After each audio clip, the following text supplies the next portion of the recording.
I need to go and rewatch the rest of season 1. The rest of it? Yeah, I only see half. Oh, You're really not current then, huh? no, I am not. What's happening with my camera? I don't know what's wrong with your camera, but it keeps showing this really ugly face.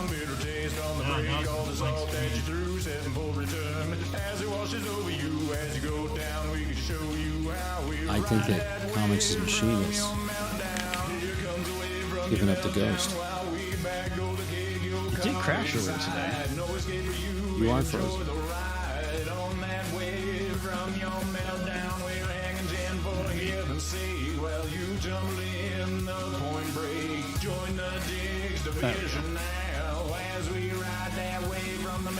EV Mux. 6. EV Muxed.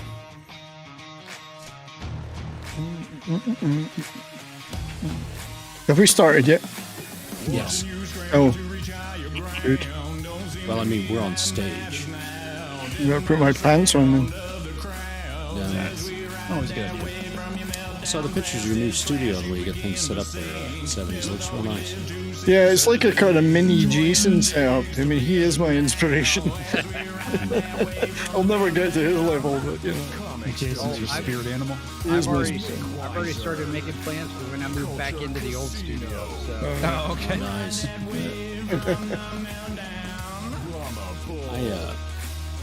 I was listening to Jason last night, his Oscar coverage, while I was sorting my ammo. It wasn't much. It wasn't much Oscar coverage. You tell me what was going on. Excuse me, we'd like you to have this flower.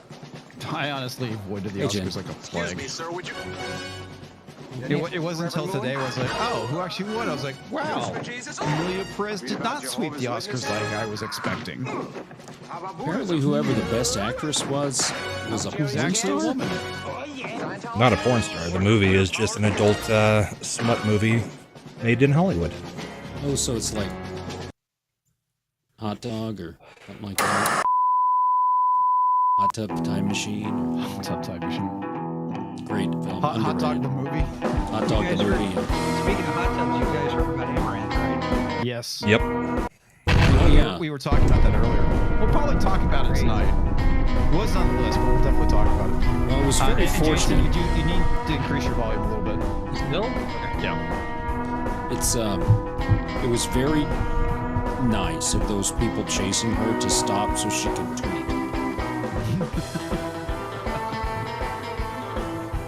That is consideration. Yeah, I mean, that's the way all robbery should And be. the butts. Well, I thought she tweeted after it happened, not during it. Hurrah. Hello. There's a Canadian in our chat. There's several Canadians in our chat. Oh, that's right. He's probably booing the Pixel Nation anthem. Oh, Vasco? Oh, yeah. No, He's Canadian. he's Canadian. That's right. Mark Santos. Is another Embargo on one. that maple syrup. Have you seen Gascar? He's really good looking, man. If he's laying down the maple syrup, I'm sure there's plenty of women that would lap that up. Penis. Gagging you with entertainment. Oh, Toxic Man, please, you kill me, sir. Not like literally. to. He'd like Not literally. Literally. Hello, everybody. Welcome to Monday. Nothing happens this weekend, by the way. Wait. I'm sorry. My bad. There was the Oscars, which is down 7% because nobody's watching it. Mhm. In other news, Amaranth apparently got robbed at gunpoint and proceeded to return fire. Kudos to her, man, for having a staccato 1911 next to her crypto. Here's the rest of the group. Turns out it was her husband that fired the shots. Was it? Yeah. It's what, okay. it's what it's starting to look Sorry, like. she kept him in a safe. Yeah, I was like, okay, The way I understand it, they broke into the house, right. and she says the crypto wallets are in the studio, which apparently is in a different building. Right. That's Because what we you see see in her the leading them security. there. Yeah, she's bringing them in. He's already in the studio, and apparently he's the one that took the shots. Really? Okay. Yeah. All right. Wow. That changes everything. And Culture, if you have commentary, you're muted. Unless you're chewing. Thank God. I've been praying for this my whole life. Okay, well that sucked. Looks That like you're too. gonna have to change your video, buddy. It's already queued. I can't. It's done. And I Hey, didn't kid. actually say it was her. Did I? I don't think so. Oh, I don't know. I Well, thought it I was mean, her. this thing is one of those developing stories that keeps evolving. So I'm sure in the next 24 hours we're Well, going I to think- more information as it goes. I think too, so. absent plastic surgery, Amaranth's actually done developing. I'm just saying. It's true. Yeah, probably. Oh, I don't think she's reached her final form yet. Yeah. Well, her final form was, not dying. So good for her. Well, she did Yeah. well, I have to say. Yeah, she In an did effort well. to not okay, because die. we all know that Amaranth has been known to do some kind of like shady publicity stunts, like with her husband. Yeah, this Yeah. wasn't that. Yeah. So it makes me kind of wonder now if her husband was already in the studio with the gun out. Was this actually another publicity stunt? Well, not the guy. I think the guy that got shot and bled all over their driveway would probably argue with you Well, maybe. Well, and she did apparently go to the hospital, because she got pistol whipped. She got pistol Yeah. whipped. Yeah. and then also the Houston Police. Well, yeah, I the do Houston remember police union. the SWAT team being called. Yeah, that would not be done for a publicity stunt. So never Yeah, mind. but the police union put some stuff out on socials that says if anybody's got any information, so apparently it's legit. I Yeah. guess. But I'm still trying to figure out how the hell her husband got to the studio before they did. I'm sure they've got security cameras. He may have noticed something wrong, checked the cameras, and saw them walking, saw strangers walking to the other building with her. Yeah, maybe. I'm going to say this. There are security cameras. I have the footage. Actually, she shared it, to be fair. Yeah. And No, we can pull it up. you want to pull it up? All Yeah, right, go give me It's a minute. much less creepy now. Thank you. Well, I guess. It is much less creepy, I suppose. All right, let me rewind it. All right. And Well, add to- At add to least the it's stream. not. At least it's not a hot tub ring camera footage. Yeah. Argentum wants to know if we've tried her beer. Is that the beer made from her yeast? Oh. Oh Oh, God, no! please no. Oh, All right, so this oh. is No, the no, Nest no. camera on the studio looking at the driveway. She's going to be coming running from the other side of the property where the house is. So Yeah, right I'm above the being attacked by rewind. gnats right now. Okay, Rewind what the mark. hell? there. All right, here we go. I thought she was getting divorced, but I guess not. That was part of the publicity stunt. I know that was kind yeah, of sarcasm. I don't. Yeah. I okay. I'm gonna hit play.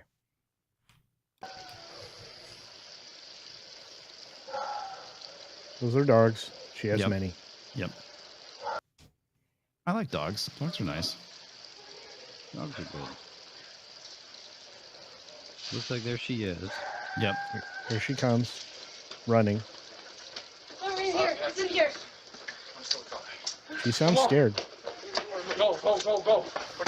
Not the greatest guard dogs, Hmm. but that may have been what notified the husband. Yep.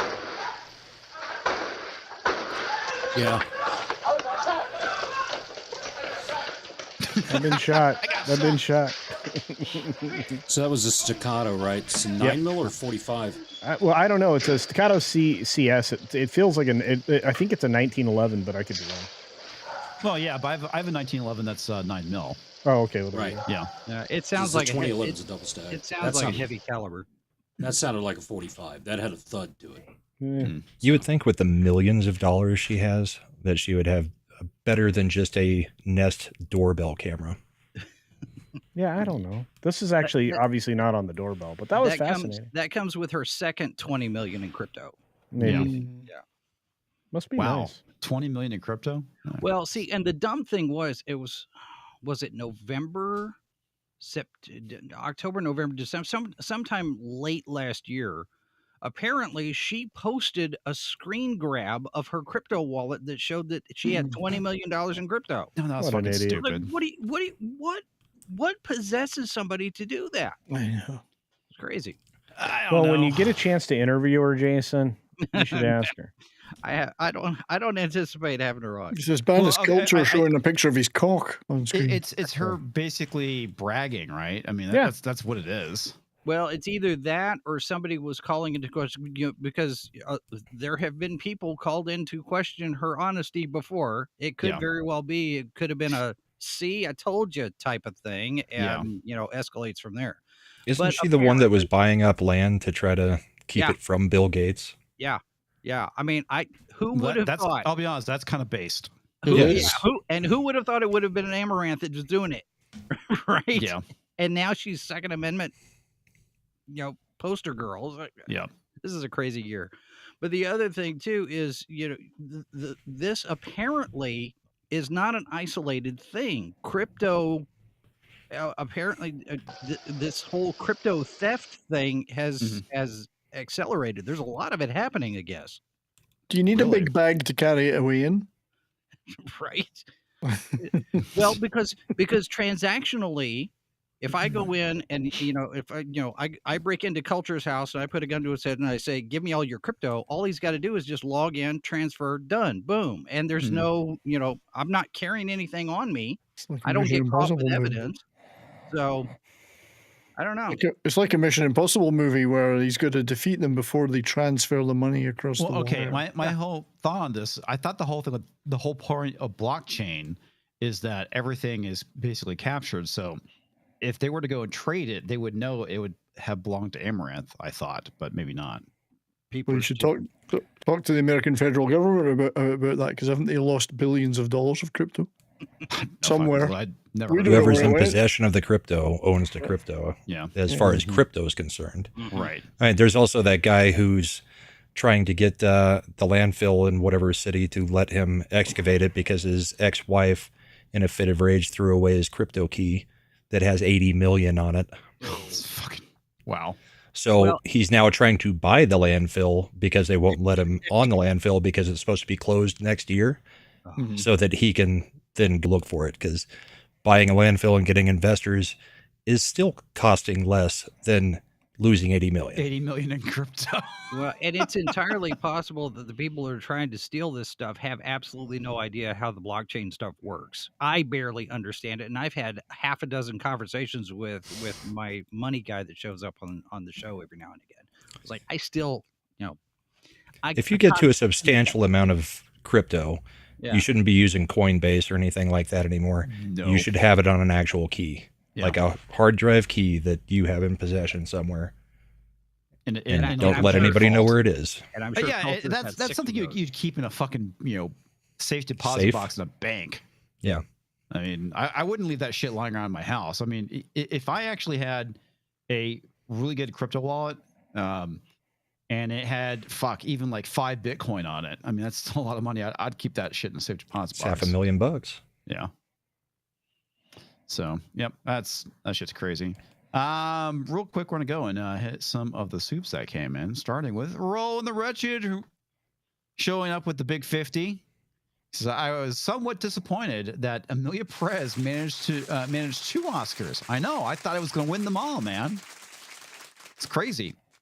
One for Best Original Song. What the fuck? Was that the name of the song? Was that stupid one where they're reciting the body? Yeah, no, I was gonna say, it was the Penis to Vagina song. Probably. Wasn't even a song, really. The Oscar was Gone, I've gone deaf, and 1 DEI for Zoe Saldana, who, from the various clips I've seen of her, looks like she wasn't acting. I mean, she was acting horribly in that movie. Did less than phoning it in. Yeah.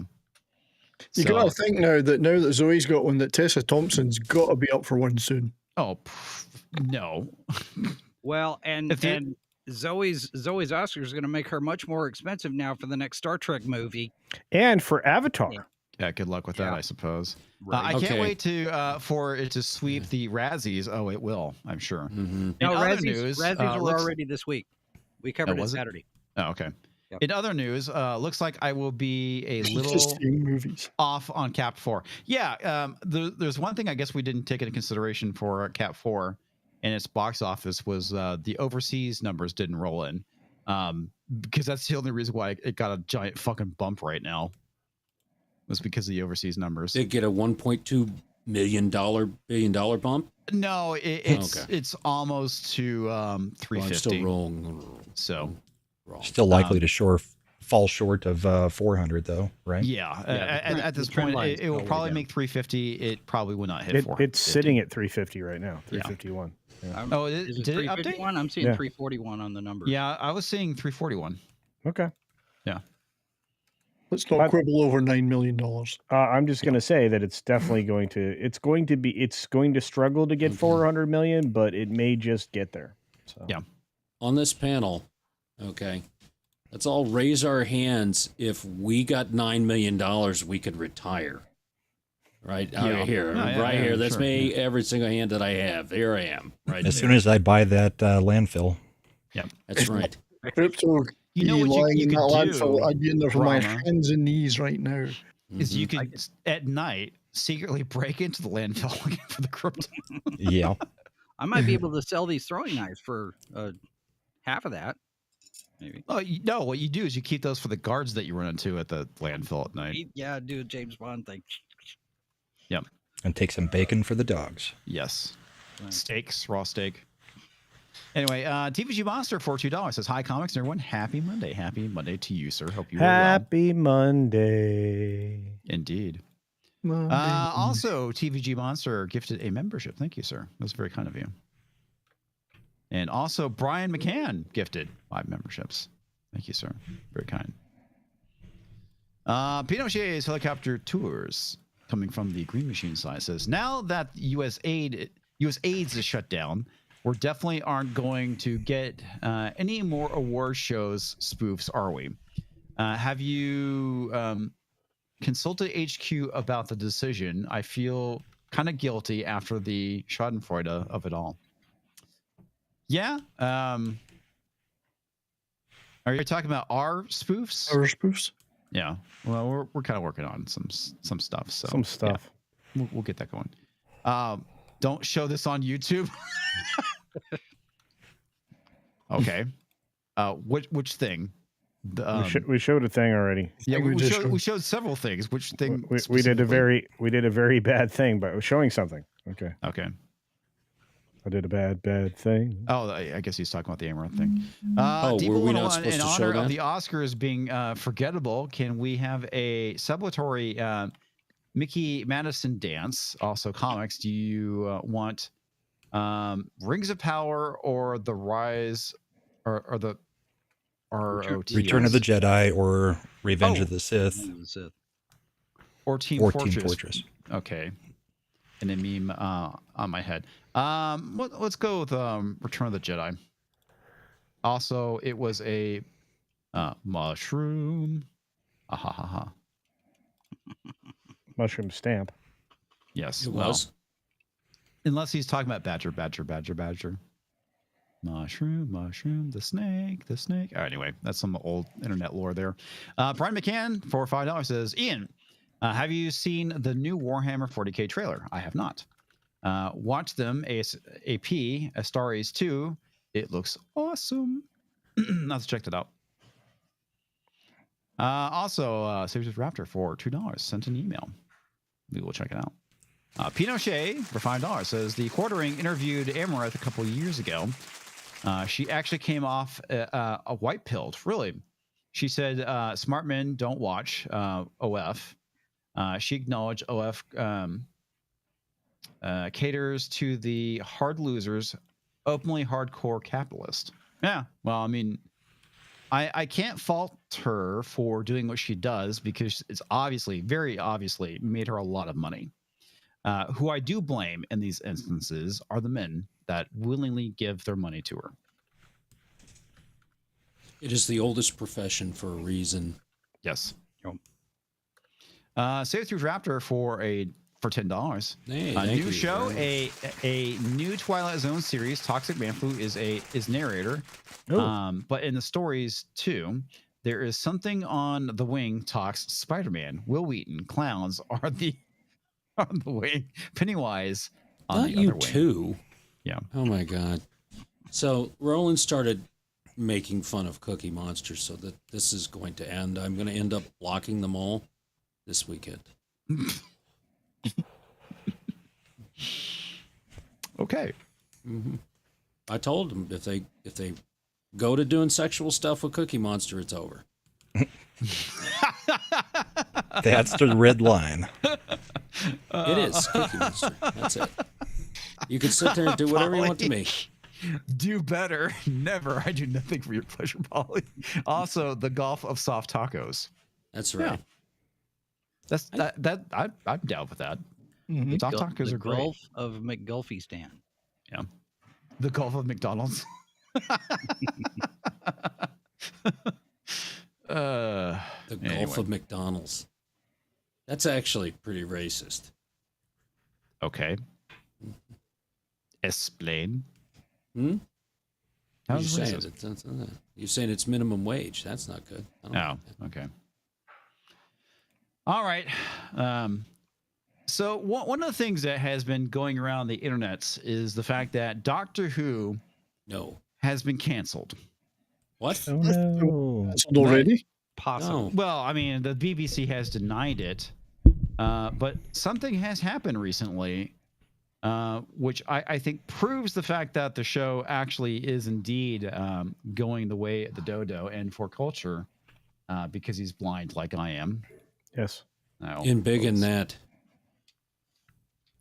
Yeah. The Mill to close. This is the visual effects studio that basically has been working on Doctor Who since 2005, and it's closing down. It's very unfortunate. It sucks when people lose their jobs when it's not their fault. So I'm not happy about this. 25 people are going to lose their jobs in the UK, but they have no one to blame but the BBC at this point. So one of the things that we're not going to go through the entire article, but except for this one line right here, which is televisual notes on the part of the reason broadcasters are commissioning less high-end VFX-driven drama series this year. This is basically the reason why it's shutting down. With Merlin discontinued and the BBC not commissioning a Doctor Who series this year. That should tell you everything you need to know right there about what's happening with Doctor Who. Were they working exclusively for the BBC? Is that all they did? I did read it when it first came out. That's why. Well, I they remember. do have, I guess, offices in the United States, and they do We're other doing things other like things, yeah. commercials and whatnot. But the main one that actually does the Welcome to VFX Walmart. in I the love UK you. for shows, they're gone.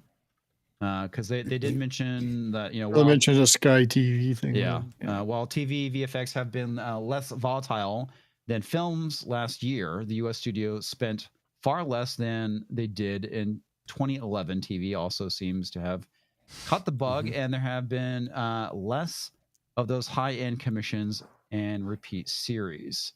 Looks like they were working for Stars and BBC in the paragraph above that. Yeah. But they also mentioned the whole thing, with they have offices in LA and those in New York and Chicago, and those are doing fine. But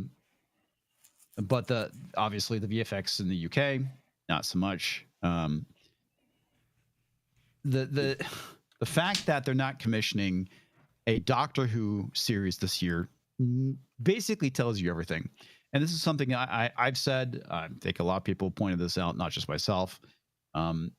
Disney not being happy with what happened with Shurigatwa's first season. They only commissioned 2 seasons, and that's basically it. Getting this last one, and Doctor Who's getting it shelved. It'll end on a regeneration into nobody. Yes. And that's honestly probably for the best at this point.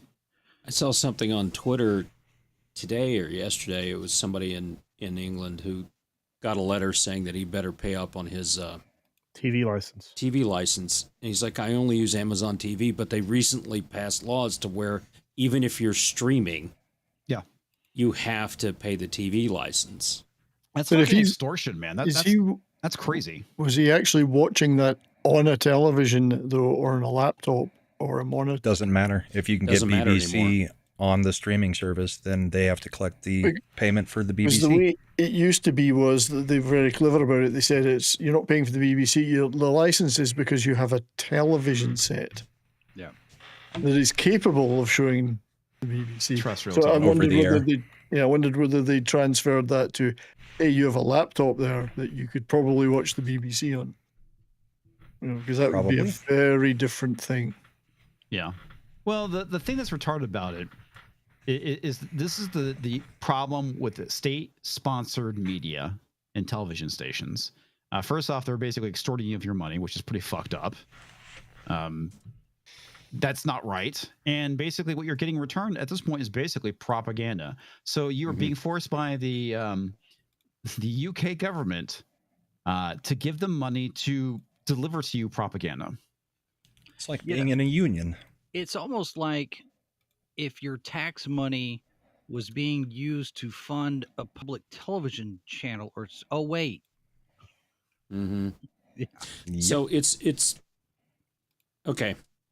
So what I'm seeing happen in the world over the Friday and stuff on the weekend and everything here, to kind of highlight stuff, is there are those who want to live independently as individuals that want to take care of their own self, their own stuff, be responsible, self-responsibility, those. And then the rest of the damn world that wants some king to tell them what the fuck to do. Yeah. Right, and that's what I'm seeing. So we have friends in England. I understand that. You should have got rid of your parliamentary government, dude. Yeah, they're screwing. Same thing in Canada. You are screwed, any parliamentary government that you have. If you think that you have freedoms under those governments, no, you don't. You are beholden to a monarch when it's all said and done that can dissolve your parliament and instill martial law with a snap of their fingers. Yeah. So, the only thing that's really between us as individuals and these monarchists, I guess you call it, the globalists and all that stuff from there, is the First and Second Amendments. That's it. That's why they're there. That's why they were said the way they were said. And you don't And that's have why they the attack them First so hard. Amendment without the Second. Yep. Yes. Very, very much so. It was funny. Jeff Charles posted this thing today. I thought it was pretty funny. Apparently, there's a group of Democrats in Portland that are giving AR-15s to black people in hopes that Republicans and I guess white people will write to their congressmen and say, we need gun control now. And like me as a gun owner, I'm like, I don't see a problem with this. I really don't. How is this an issue? The more gun owners, the better. Is that legal for them to buy a gun and then give it to somebody else just outright? I can buy one and give it to my wife. I can do it in Illinois. I just can't tell them when I'm buying it that I'm buying the gun as a gift. That's it. Because wasn't that one of the things that they were talking about with Rittenhouse is he gave his that was all money BS. to buy it? Yeah, that was all BS. Yeah. Obviously, straw purchases are illegal. Yeah, right. I'm not sure if maybe they were going and basically buying them, and obviously that person has to pass background check. Sure. Now that's how you could legally do it. Is that basically you are paying for it? The person goes through a background check. I just thought it was fucking hilarious.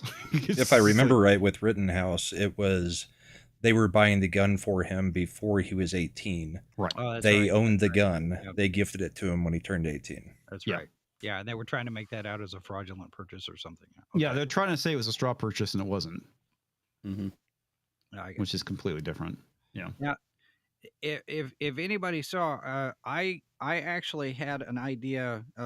Price of Reason had the initial idea over on Tom's channel on Midnight's Edge After Dark, and I riffed off on that on how to fix Doctor Who. And you can actually fix Doctor Who more easily than you can Star Trek or Star Wars, because Doctor Who has a built-in reset button with the dream crabs. Yeah. Remember that Christmas special? Yeah, you mentioned it, yeah. All you got to do is you got to pull one off, and there's Capaldi. I just had the weirdest dream, and you Bobby Ewing the entire thing. Yeah.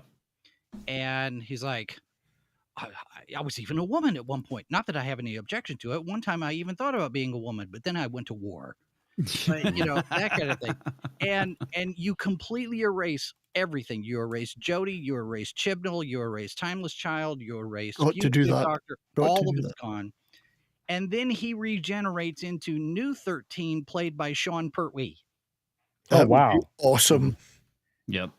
Because he doesn't want to play 3. Okay, play 13 then. Mm-hmm. That would be perfect. You know how I fixed... BBC sent me a check. But see, BBC Studios needs to take back from Bad Wolf. Yeah. Yeah. Well, the issue is that the BBC is also ideological captured as well, and Well, that's true. it doesn't matter even if they get it from Bad Wolf, it's still going to suck at this point. I mean, it's what You it know, is. I fixed Doctor Who. It does need a pause. It does need some wilderness years. Well, it Yep. sounds like a 5-year hiatus is on the way. Hiatus. Mhm. Probably 'cause- 10. 10 honestly would be better. Because Disney's done. Disney's absolutely not happy with the performance of any No, of it. they're So not. And they I pulled would their money. They said, vote "We're not for gonna do it this. anymore." Have Ryan Reynolds show up as Deadpool and clean up the timeline. Deadpool kills the Doctor Who universe. So the way that I'm hearing I'll watch he that. is on set now with all these people coming out of the woodworks and stuff, he can just come as himself. So I fixed Doctor Who by never watching it. Oh gosh, It's a shame because it's actually a good show. it's a good show. Jairus says the whole Jason Tom is Baker wrong. stuff. Star Trek is easy to fix. You just make a new show in line with TOG, TNG, and blackball all the Kurtzman Trek. Yeah, I mean Well, they've already. okay. You have to sideline all the other stuff. Well, that never okay, existed. that's the thing that we found out is that Discovery takes place in an alternate timeline. Yeah. So yes, they relegated it to Well, the multiverse. And there's a line in Prodigy, the animated show. Will Wheaton shows up as Wesley Crusher there because he's the traveler, right? You know, time and space. He just goes everywhere, and he in one line sidelines the entire Kelvin universe. Right. Into a thing. He goes, oh, you've got the Kelvin. So we established in canon now, because Prodigy is supposed to be canon, that the Kelvin universe is a different timeline. And they even said that in the first movie. But the rest of it, you could do the same thing with Discovery. That you still have to go through a process of technobabble and time travel or alternate or whatever in order to decanonize it, just shove it aside. With Doctor Who, it's I just had a weird dream, and you're done, and go. Well, the easiest way for them to do it for Trek is just to make a good Trek show and ignore all the other crap that was made by Kurtzman. So Jason really just suggested the Bob Newhart fix. Yeah. yes. There's the new Dr. Toxic Man Who. There you go. Right there. Yep. And are you when you say yeah, but that would be continuing the trans stuff, wouldn't it? Mm-hmm. Transcendentalism? Transcendentalism. Yes, transcendentalism. Yeah. Transcendental meditation. Meditation. Transmetal? Transmutational? Jesus Davaliva da Dava da da. What? He's not even here. Not yet. Yeah, I mean, you said his name. You said it 3 He times. said his name. He said it 3 times. Yep. Jesus Davila. All right. Hemorrhoids of Hertz for 5 Australians. Says CC after my kidney surgery. Yeah. I was like Matrix Neo waking up, but Oh, all boy. those hoses were coming Oh, out no. the other end. No. Then my willy. Oh. It wasn't pretty, and I felt worse. LOL. Oh man, I'm gonna tell you right now. Anything going up that place that's always a bad sign. Oh, At least he was unconscious when they put them up. Taking them out may be different. The urethra is yeah, that's is not meant for Okay. up. I got No, a it's joke. not. I got a joke. Okay. Okay. What's the last thing Culture Casino hears before he goes for surgery? What? I didn't know they made catheters that small. Dun, dun, dun, dun. Nothing. Pinochet is like opportunities for $2. Too short. Are you even allowed to chide 25 newly unemployed in the UK without a video from the Stasi? Okay, Stasi. Yeah, I'm pretty sure there's. I've already tweeted things at,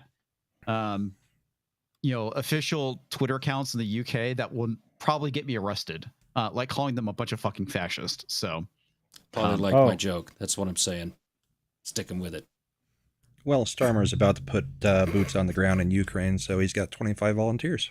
Yeah. Sure he is. Absolutely. Sure he is. Yeah, it beats kidnapping all Sure those is. individuals and forcing them into service. I mean, But you know what? They've been propagandizing that entire thing, and they did an entire dance video. Okay, they did a dance video. Is it the one where that Stalinsky dude's like flapping his peen at everybody? No. Oh. They did is it the dance video where they're dancing and throwing people out of the paddy wagon? That of all the people No, pressing in the it's service? the Ukrainian military, men and women, dancing because they're so happy and they're doing so well. It was an actual propaganda thing that they did over there. Yeah. And they've done so much of that, and they've used so much AI in that stuff. None of that, I can't trust anything that's coming out of there. I even question, we know that we had bioweapons that goes to labs Ukraine. there. Remember that? That was Yeah. all fucking fake. Yeah. But it just Goes to Kiev. goes to yes, Kiev, it whatever. goes to Kiev. Sorry. But at Same this difference. point, This point. Putin's not backing down. No. I don't. What are they going to do? You're going to piss off a guy that's got nuclear weapons. Mhm. And he's nuts. He can fire them off and be. His country is so big. All right. Russia's so big, it's got 9 time zones. Okay. Really? Does it actually have 9 time zones? Yes. So when you get up on one side, they're going to sleep on the other. Right. So That's crazy. it's nuts. He could be far away and fire those things off in the local stuff and everything. Yeah, whatever. Well, at the end of the day, it's been a meat grinder. I'm surprised there's any men left in that country. I mean, literally. I mean, it's crazy. There aren't. There's That's kind of the issue. Yeah, there's the videos of them literally grabbing people and kidnapping them and throwing them into vehicles to press them into service. And conscripting people that are like 50 plus at this point. Yeah, it's fucking If that's your insane. fighting force, you're in trouble. Yeah. There's well, an and easy solution to this. Anyone with a Ukrainian flag in their bio should be picked Oh, up yeah. and They taken should. over That's a to good Ukraine. one. I like agree. that. I agree. Well, and I saw Stand something. with Ukraine. Was it this morning? I think I saw something to the effect that Zelensky apparently has done some kind of a backdoor deal for mineral rights to UK at the same time he was negotiating for it for the US. So yeah, he's except dou- Putin's he's not double scared of dipping. the UK. No. Yeah, he's double dipping under the table anyway. So I mean, The whole like, point of this was the mineral rights were the security guarantee. yeah, Us putting civilians and contractors in Ukraine would have gotten Putin to back off of Ukraine because he doesn't want to anger us. Yep. He's out there demanding a security, and he's too stupid apparently to understand that the deal was us doing that without explicitly coming out and saying, yeah, we'll have people on the ground, so that will dissuade Putin from doing more. well, There was like a to meeting with know Democrats before he went on there, right? that- Yeah, Susan Rice, Vindman, a few Now, others. Susan Rice came out and said she's never met him in person. So I'm like, No, that Maybe. that I think was a phone call, but I think he met call. with elected Democrats. he met with elected Democrats before he went to Klobuchar Rick was before he part went of that over group. Mhm. there. Yeah. I want to know what they told him. They're being real shady about what was going on because they came out afterwards and were like, "Oh no, we didn't tell him anything." I'm It's like- suspecting some That's bullshit. violations of the Logan Act here on the part of some people. That's a possibility. We'll find out. Yeah. Peter Chase Helicopter Tours for $1 says that UK should totally Adam Stammer. They are V for Vendetta right now. Yeah, absolutely. That's the thing that's so funny that we like joking about is that, you know, the whole thing with V for Vendetta is that it was like a Christo-fascist state. But in reality, their fascist state came from the left, not the right. Is what it is, though. WG for $5 says, Hey, who's going to WG. buy straws for Rittenhouse? I don't know. Maybe I didn't realize he needed the straw. I mean, he's in the He needs straws. Yeah. Oh, Yeah, oh, just hold no- on, before just- you pull the just next one not out. paper Mars needs straws. one. Paper or Yeah. plastic? Not paper straws. Deadman says that Putin is like Tom Petty. He won't back down. Yeah, pretty much. WG for $5 says, Ooh, Jens, there's another who's going $5. to the meetup? Me. Out there. I'm going to I try. wish. I'm going to try. It's all about funds at this point. Yeah, Whether get I on have the ability. Yeah, you're to... no funds. Yeah, I know. It's what happens when you're broke. It's that's just not so what I meant. awkward that it's Easter week too. Yeah, Oh, it's the week of Easter? yeah. Easter's Easter that Sunday. Sunday. Yeah. So you've got Good Friday. We'll all still So be Gary's a in town the heathen day like after the me. meetup. Yeah. So yeah, I know Odin's not going to go because it's Easter Sunday, which I get. But yeah. Dearest for $5 says, okay, no. Eat a bar of soap every time you say timeline or multiverse. or take or talk of needing to write a fix in narratives, you just make a real Star Trek show. Yeah, exactly. That's kind of what I said. That's why the Bob Newhart fix works. That's why Jason's idea, hey, Emily, I just had the weirdest dream. Just ignore it and just make Star Trek at this point. Well, my thought for Star Trek is that whoever gets it next, because Kurtzman's done after August 1st. They started shooting season 4 of Strange New Worlds today. Yeah, he's done. A Strange New World. Okay, sorry. They are on a deadline. They have to finish everything by July 31st. And there's a possibility that Academy will get Batgirled because apparently it is such a mess for season 1. They have done so many reshoots to try to fix it that season 2 is pretty much gone. And this is what I'm getting told. Well, they're definitely going to make stuff out of Section 31. That was a hit. Oh yeah. Oh yeah, totally. Totally. Yeah, the sales of the DVD are going to go through the roof. Oh yeah. But I would like to see a Starfleet Star Trek anthology, and you do different ships, different crews, different time, different eras, and whichever shows take off and resonate with the fans, then they get a pilot movie. And if the pilot movie does well, then they get a series. And you keep the anthology is the Farm League. See what the fans like and give them more of it. They missed something they missed a chance in Next Generation of spinning off a series with Kelsey Grammer as captain and the Bozeman crew. You remember that when they came in and they were stuck in that loop for all those years and they just didn't know it. So you have a temporal anomaly that has a crew from the past coming to the future and dealing with that, right? Just like in Star Trek 4, you never really find out what happens to what's her Enterprise. Yeah, to the marine biologist, you never really find out what happens to her. She goes to the Daystrom Institute, and that's it. There are so many loose ends in Star Trek that you could pick those up, and that's what the extended universe is in the books. Yeah, is a lot of loose ends picked up. Because the Bozeman crew got a book. Yeah, they got a book, and they fixed the ending of Enterprise in the books. Yeah, and that kind of stuff. So, but there were just so many things they could do.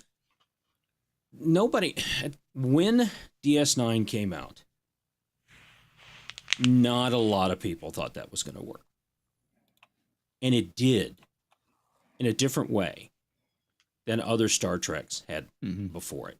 Yeah.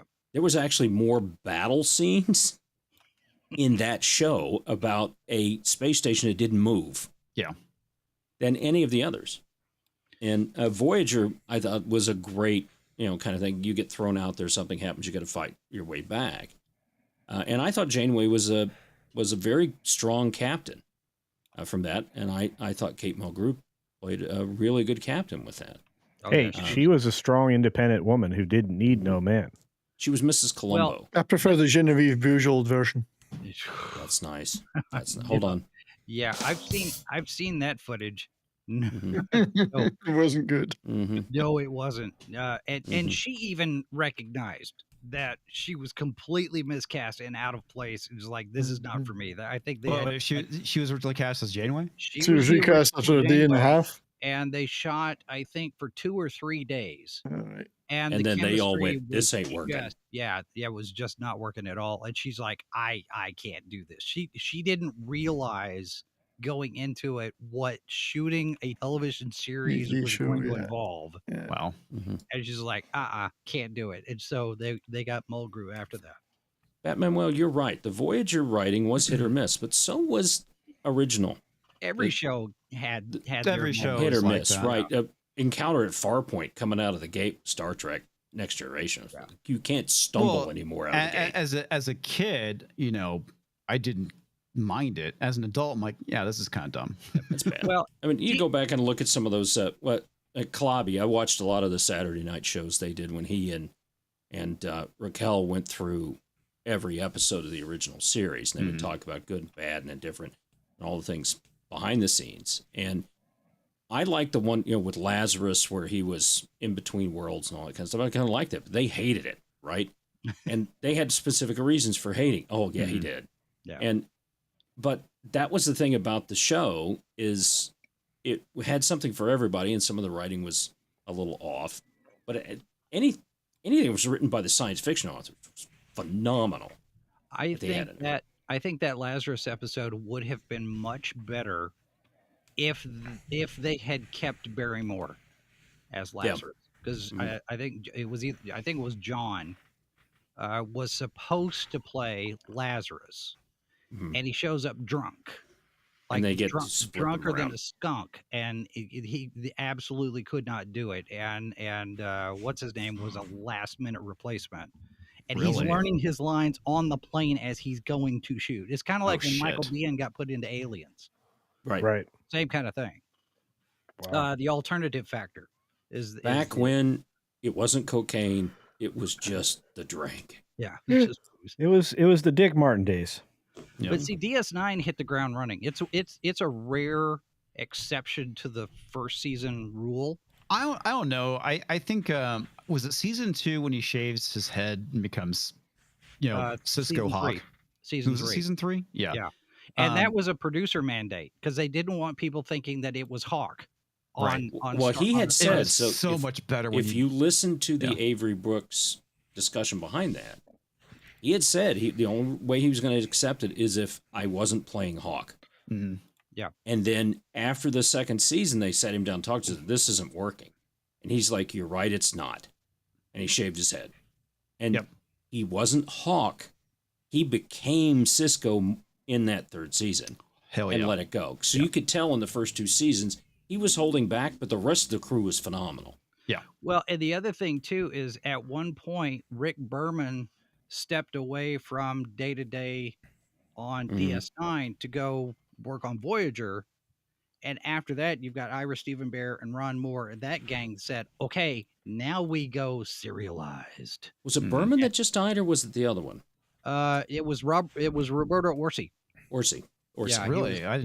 He dude. had kidney failure. Yeah, he had kidney disease. It was terrible for him. He'd fought through it for so long. It died at the age of 51. One of my favorite writers, probably, he was the whole reason that K&O paper actually worked. He and Kurtzman were partners.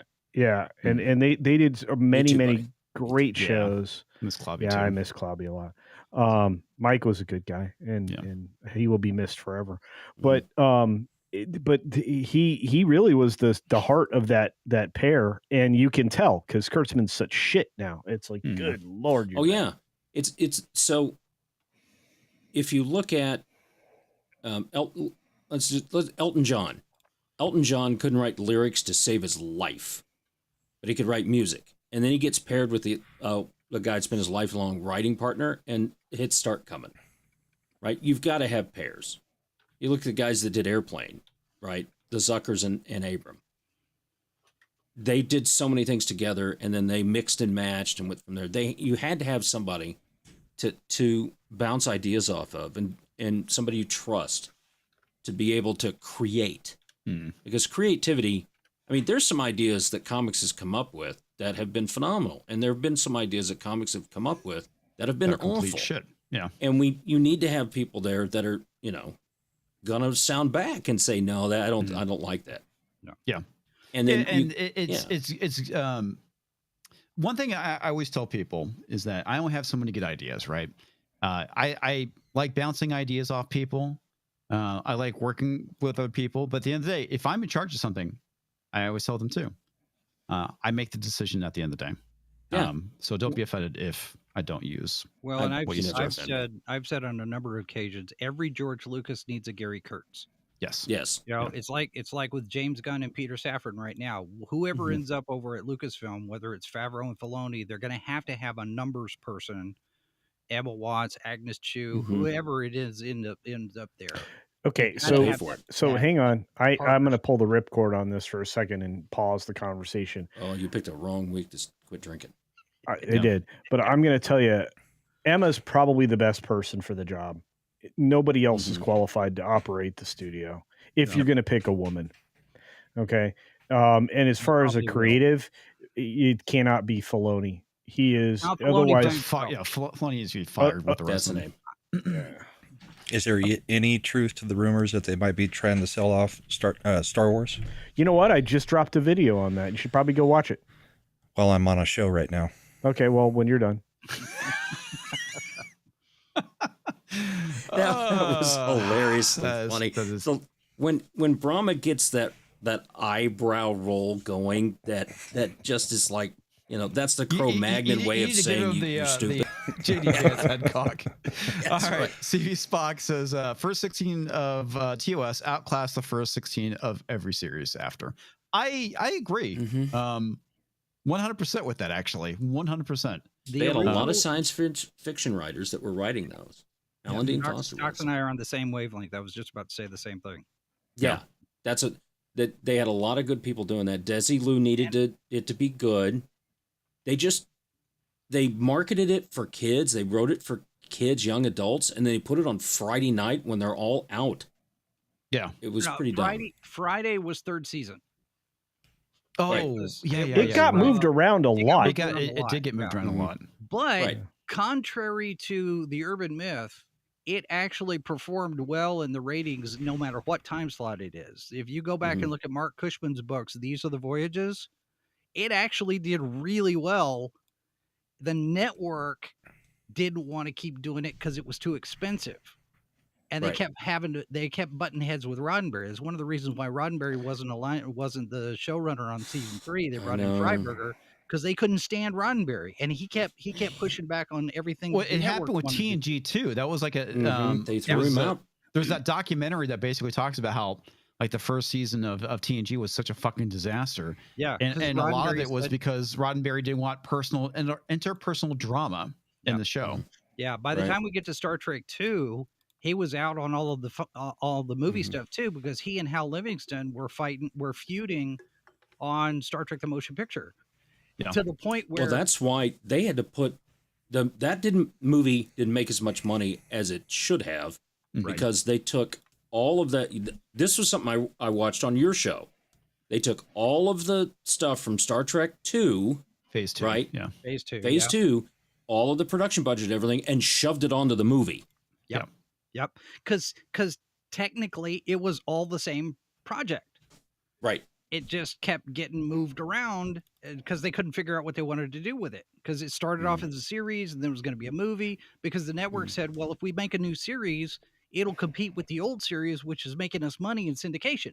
Right. So well, the other thing ton too, of money in syndication. The other reason why they wanted to do a movie was because of Star Wars. Yeah. Yeah. Well, but that's by why that they did time, it. Right. It had already flipped a couple of different times. Series, movie, TV movie. But then when Star Wars came out, then Star Wars hit. It was, all right, we got to make a motion picture. Well, the guy that was going to be the Vulcan in Star Trek Phase 2 ended up being the captain or commander Epsilon of 9. the Epsilon 9 station got destroyed. Yep. From there. But yeah, there's a Dan Snyder interview, not Dan Snyder. I think that's his name. If Schneider was the guy who did the late night show in the 70s. Not familiar with that. Yeah. Okay. Anyway, he there was a late night show that had Jimmy Doohan. It had like Dick Cavett. Yeah, I think this was it. Maybe, but it had Scotty and Chekhov and McCoy. They were on it, and a couple of the people that were doing the cons that they were going out and doing. They were talking about the phenomenon that it had become. It was just after the movie came out. And they were talking about, they were at these conventions during this whole time before the movie came out and stuff. And it started, with syndication, started to get big. And they were all pissed off at Roddenberry because he was out using their likeness. Tom Schneider. Tom Schneider. That's it. Tom Schneider. Thank you.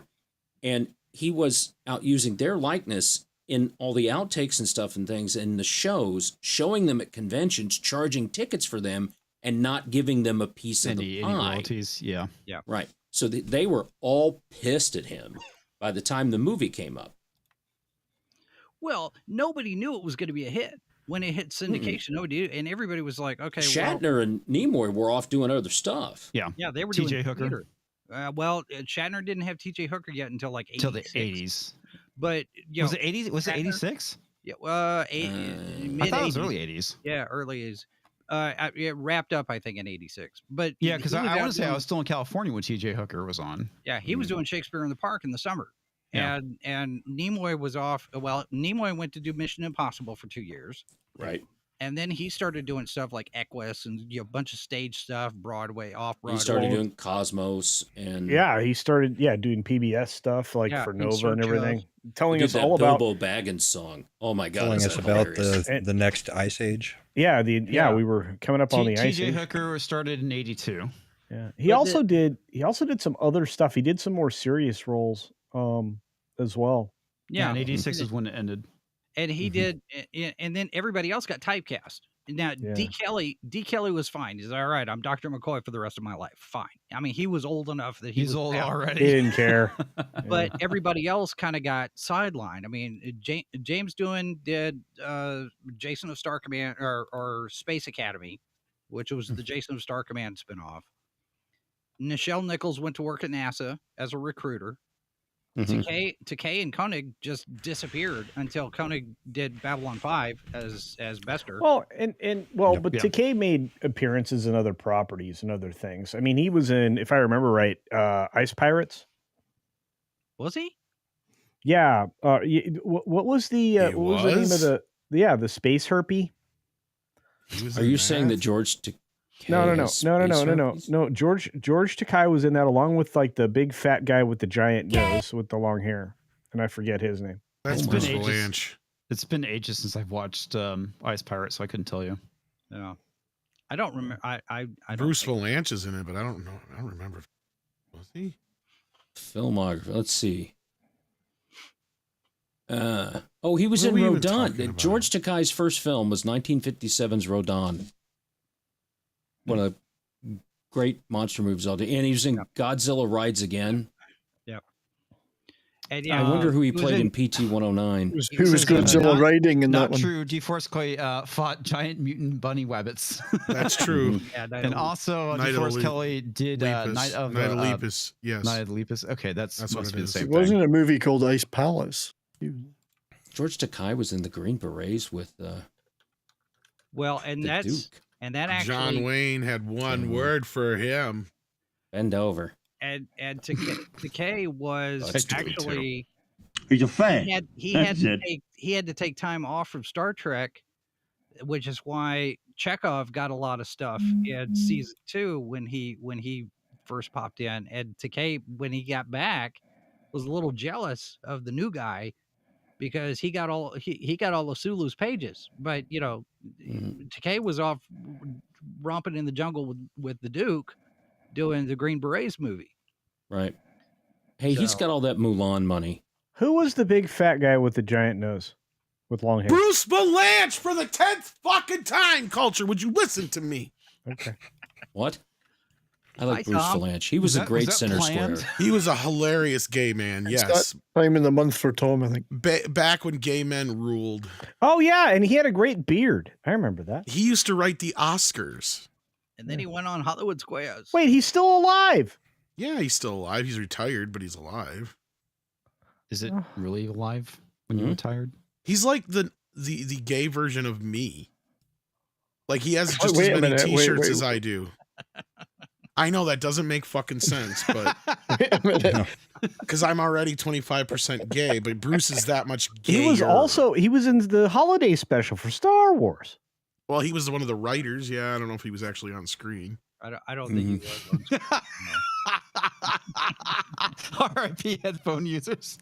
I am so sorry, but culture drives me nuts some days. Oh, dude, he was did he write Don't Mess with the Zohan, or was he in Don't Mess with the Zohan? I think that he might have been in. There's a thing that we do. Those of us who are professionally trained broadcast specialists in radio, if you know that you're going to get loud, you kind of back away from them. That's what I did. Yeah, I heard. I got back here. I don't think you got that far back. You fuckers. I wasn't as loud that time. But so is Gal Gadot a giant or Rachel Zegler a dwarf? Rachel Zegler's a dwarf. She's a dwarf. Yeah. And an angry one, too. And a Yes. lot of people talking about the body language between those two when they walked out. Oh, it was there rough. was. Nibere Plutarch, celebrating 12 months as a member. That's awesome. Are we going to talk about 1928? That's Maybe. what I showed up for. Or After 23? years of Yes. hosting controversy, Or 23, whatever fuck it's called, I'm I glad to remember. see that Conan led the return to normalcy by taking the safe route and complaining about Trump. Did he actually complain about Trump? No, I only heard the saw one comment that didn't actually reference Trump. It was just something about somebody who's willing to stand up to a Russian or something like that. Well, I saw headlines talking about how they went apolitical this year, and I was like, well, good Yeah, for it them, largely but was apolitical. That's I good. didn't watch it, need to so do. I didn't watch it either, Tom. I don't think anyone watched it. it's I mean, more after all, relevant it's for down me because this is the 7%. first Oscars I didn't watch in my entire life. Really? Yeah, that I can remember. Are you surprised that Amelia Perez won all the Oscars tonight or last No, night? it didn't win. I know that. I've seen all the clips and shit now. There was the other one that I think was a reference to Trump, but didn't land that way. And that was, "What are you wearing, Adam?" And Adam Sandler's like, "This is what I always wear. Nobody cared until you pointed it out." You know, and shit like that. I think that was a reference to, How's that when the- reference to Trump? because Zelensky. Zelensky and Trump meeting Yeah. with the reporter asking him why he couldn't wear a suit. Gotcha. And, yeah, it's like, here you are, one of my peers making fun of me in front of my other peers. That seemed more like a jab at Zelensky more so than anything else. It could have been interpreted both ways, I guess. Well, Yeah. then maybe it's a jab at all actors because that's all Zelensky is. Yeah. True. Have you seen Very the video of him dancing around with the tits and shit? Yeah. Yeah. I think we all have. Yep. And the yeah, one that- of him playing the piano with his dick. And Yes, some of yeah, you enjoyed it. Fox has got that one So on what his, the his fuck? desktop. Happened at the end of 1923. This show got weird as fuck in one episode. Oh, where the Are wolf we going to start basically- with the end of the episode? I don't know. I was just being fucking weird just because Okay. you guys were talking about other shit. But like, no, Yeah, it, okay. it did Well- throw me for a fucking loop this episode. Well, It wouldn't have been so bad, but we saw similar shit already in the last episode. So I was just like, second. Get through super chats. We'll talk about it. no. Yes. Ron is right, and it's not a super chat. It says Doctor Who canceled after the end of season 2 and be mothballed for 5 years, hopefully longer than that. Oh no. Yeah, I know. Pinochet's helicopter tours for $1. Breaking Bad did an alternate Newhart ending with Malcolm in the Middle. What? Yes, that was Did it really? funny. That was so funny. It wasn't official.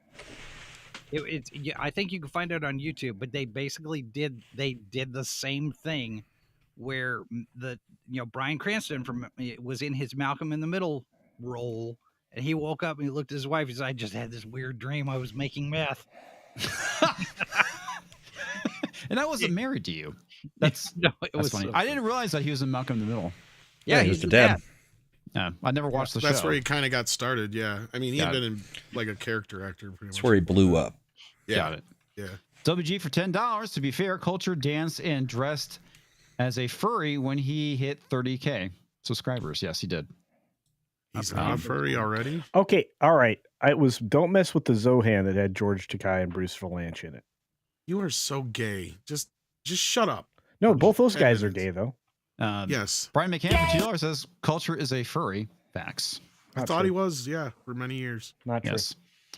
Brian also says, Ian, I've been deep diving into Warhammer 40K. Oh my God, it's glorious, masculine, and base AF.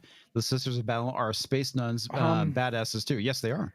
Well, they're not based. They're fascists. Are they really fascist? Just so you know, when Culture asks if you want to see his Warhammer collection, he's talking about his dick. Yeah, don't. I figured. Well, now that It's a Tom's pretty here, small collection. Ella Gabulus has a good question. Hey. That's He not a says, hammer. It's no hammer. What does Hollywood think of Michael Bay? I don't like his movies, but they are beautiful. Yeah, he's actually a really He's good consistent. cinematographer. He's a great cinematographer. He's a great. He's a and- great and- photographer. He's got one shot in the middle of a sequence that looks great. Yeah. Well, the Yeah. other thing too is that the reason why a lot of his stuff looks good is because he started doing commercials. And music videos, don't forget Music that. videos. Yeah, that's right. I forgot music videos too. I will always is give him he credit. persona non grata because he's not woke? Well, and Tom? he's a master of he's a master of the jump cut fest. That dude will stay on like half a second. You'll get clip. No, You'll be like, I think he's more persona non grata because he's more like the Nickelback of directors. What? I actually like The Island, though. I will give him a ton of credit for 13 hours. Lots of credit in his. I know he can make column. competent films. It all depends on the script he's got to work with. He's a lot like Zack Snyder, only he's more competent. Yeah, and as long as he's not using that crazy like foreign guy that has the big horns all the time. Wow. Bruce Valanche? Yeah. It wasn't Bruce Oh, Valanche. you mean Hans Zimmer? Yeah, Zimmer. Yeah. I thought he was real. Hey, I know you guys didn't like, but I thought it was the perfect soundtrack for Dune and a epic Look, space. Pearl opera. Harbor So is a that worked. fucking masterpiece, and I don't ever want to hear anybody say Pearl it. Harbor sucks. and I think the love you. best Hans Zimmer horn fest was the Bendy movie with the guy that is used to still be true. the guy that used to be a girl Pure quality, Pearl and Harbor. that Damn DiCaprio fella. Get rid of that. I have no crap. idea I what the have fuck that you're talking exact about. same one. And The commemorative set for the anniversary of Pearl Harbor. and it was Yeah, around excellent. it's loosely related to Tenet. It's the same director actually. Inception. Yes, thank you. Oh, okay. Oh wait. Inception. I thought that was that. I love porno how that there's like cultures three and cult conversations going on at insemination. once. It wasn't Bruce insemination. Valanche, did you say? Yeah, with Bruce Bruce Valanche. Hey, it's All right. $5. Save Tooth Raptor for $5. You could have done a miniseries of other battles in the Dominion War. Yes. For one thing, Romulan War. Yes. Lost Era before TNG, or Yeah. exploring Andromeda Galaxy. Yes. Yeah. I would have loved to see the shit that happened, like that led up to yesterday's Enterprise. You know, like the whole Yes. thing with the Klingons. The war with the Dude, Klingons. you guys started off the conversation about Star Trek with one of the greatest episodes that could have led anywhere, with the redheaded douche, not douche, the Kelsey Grammer locked in the the temporal thing. The Bozeman stuff. Yeah, that would have been so good. Do you know what you could have done with that in following that crew around? I mean, that would have been amazing. What is he talking about? The stuff we talked about earlier. So Yeah, See, you know, that was the miss, was not having a Star Trek show that was of the middle movie genre. Culture would the start 2, a gay 3, bar. 4, when 5, they and had the 6. new the kind of like the maroon uniforms. Like, I Yeah. love that fucking era of Monster uniform. Maroons is what they call it. Culture And I would love start a. the corded epaulets and stuff that they had. It is part of the uniforms. Yeah. That Oh was, God! that was Did you just say corded Just- epilepsin? You know what? Epaulets. Culture would start a gay bar and have a sandwich on the menu called the Bruce Valanche. It would literally be just a slab of rump roast between 2 slices of bologna. It's a whole lot of meat. Oh my That's god! exactly my point. Pinochet's helicopter tours for $1. I heard DS9 was a thriller spy series. Can you sell me on a quick stinger? Anybody? I could take it, I guess. All Yeah, right, What was that? DS9 is set on a space station that used to be occupied by the Cardassians when they occupied the planet Bajor. Yeah, and they were dating. Starfleet They comes were in. dating nothing but basketball players. Yeah, and Starfleet comes Basketball's in. a peaceful planet. Sorry. Starfleet comes in to help Bajor get ready to become members of the Federation and recover from the occupied force. And then they find a wormhole, and it leads to the Gamma Quadrant. And then all sorts of hijinks ensue from that. DS9 actually is really good with its treatment of religion and faith. Yes, I think they did a because the really good Bajorans job are with very it. religious. Yeah. Look, and look, you can't go wrong with a black man with 2 bald heads. So this is a great show. Yes. Yeah. There were Anyway, Ferengi in it. Yeah. And it has the Cardassians, and they're like probably like one of the greatest species in Star Trek. Oh, didn't they turn out to be Fucking something? love them. Man, the I Ferengis. hate the Kardashians. Exactly. No, the Ferengis Cardassians, back not the then. Kardashians. The Ferengis back then were giving you a lot of ear. So Yeah, they were. Well, They're the the only Ferengi- the species. I'm going to give that- you the Ferengi. So That series has Cardassians. so many fucking good characters. I love the Odo was good. Odo is good. Quark is great. Quark is great. My His favorite son character is is the great. Cardassian tailor. I can't remember his name. Oh yeah, what's his name? Garrett. Garrett. Planes, oh man, I thought that was Louis Garrett. Vuitton. No, he is No. so fucking hilarious. The funny thing about the Ferengi, and Armin Shimmerman has talked about this in a number of interviews, because he was in the first episode that introduced the Ferengi. It was called The Last Outpost. It was Yes, I remember that. Yes. They were supposed to be the When they had replacements for those the energy Klingons. whips. They were supposed to be the bad guys, but the way they played it and the way the director did it and the way the whole thing came off, they became goofy, silly, comic relief.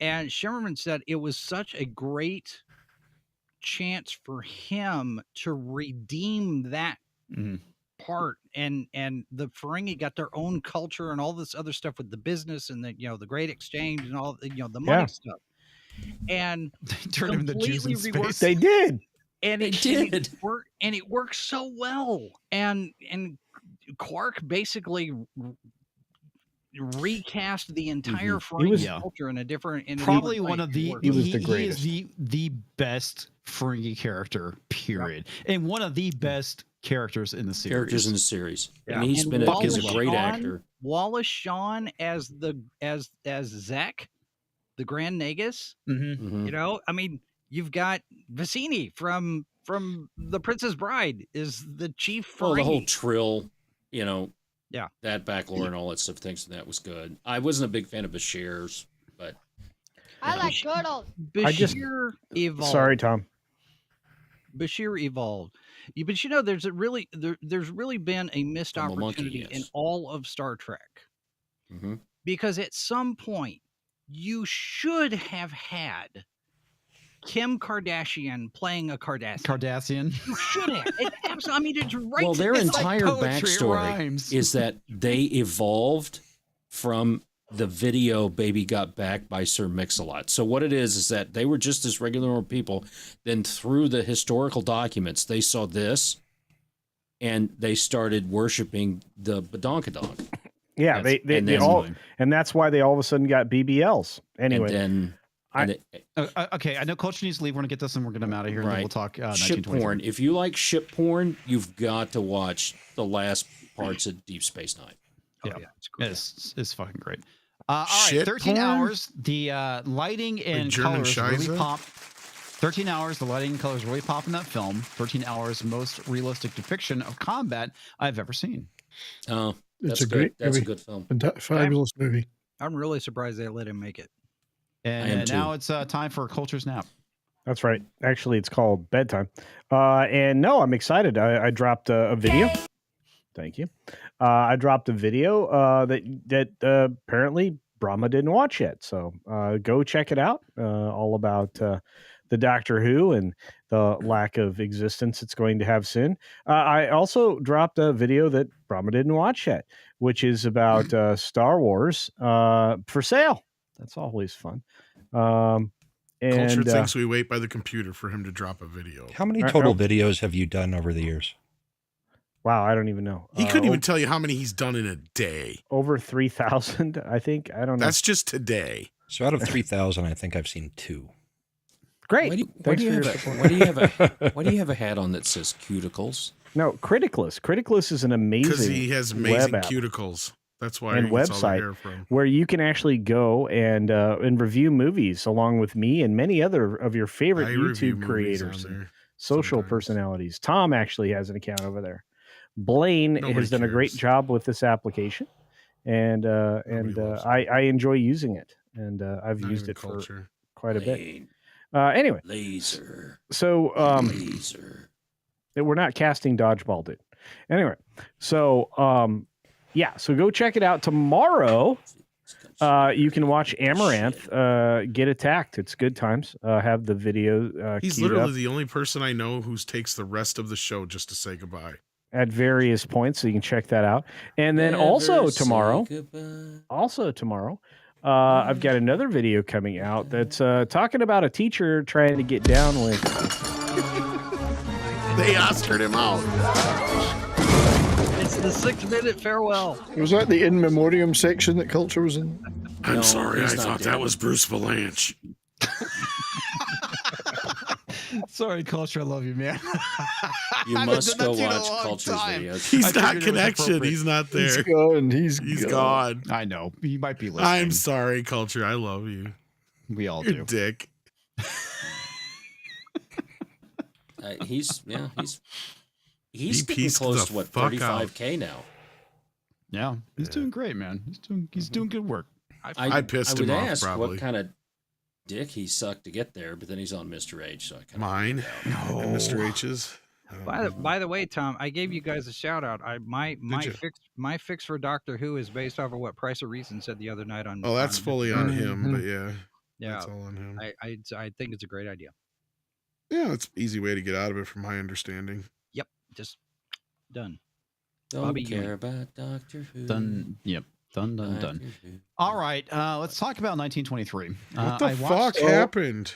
I'll tell you what, because I haven't seen it. I have I no haven't fucking seen clue. it, so I'm going to drop out too. Go too. All right, yeah, I love you, I gotta Brian. head to bed. Cheers, but Even though you're a bald bastard from Scotland, hiding in Canada. Well, anybody had a great show today about Van Halen. So I did play Ice Cream Man just for you. So. Good, because I am going to Hot rewatch for it. Teacher.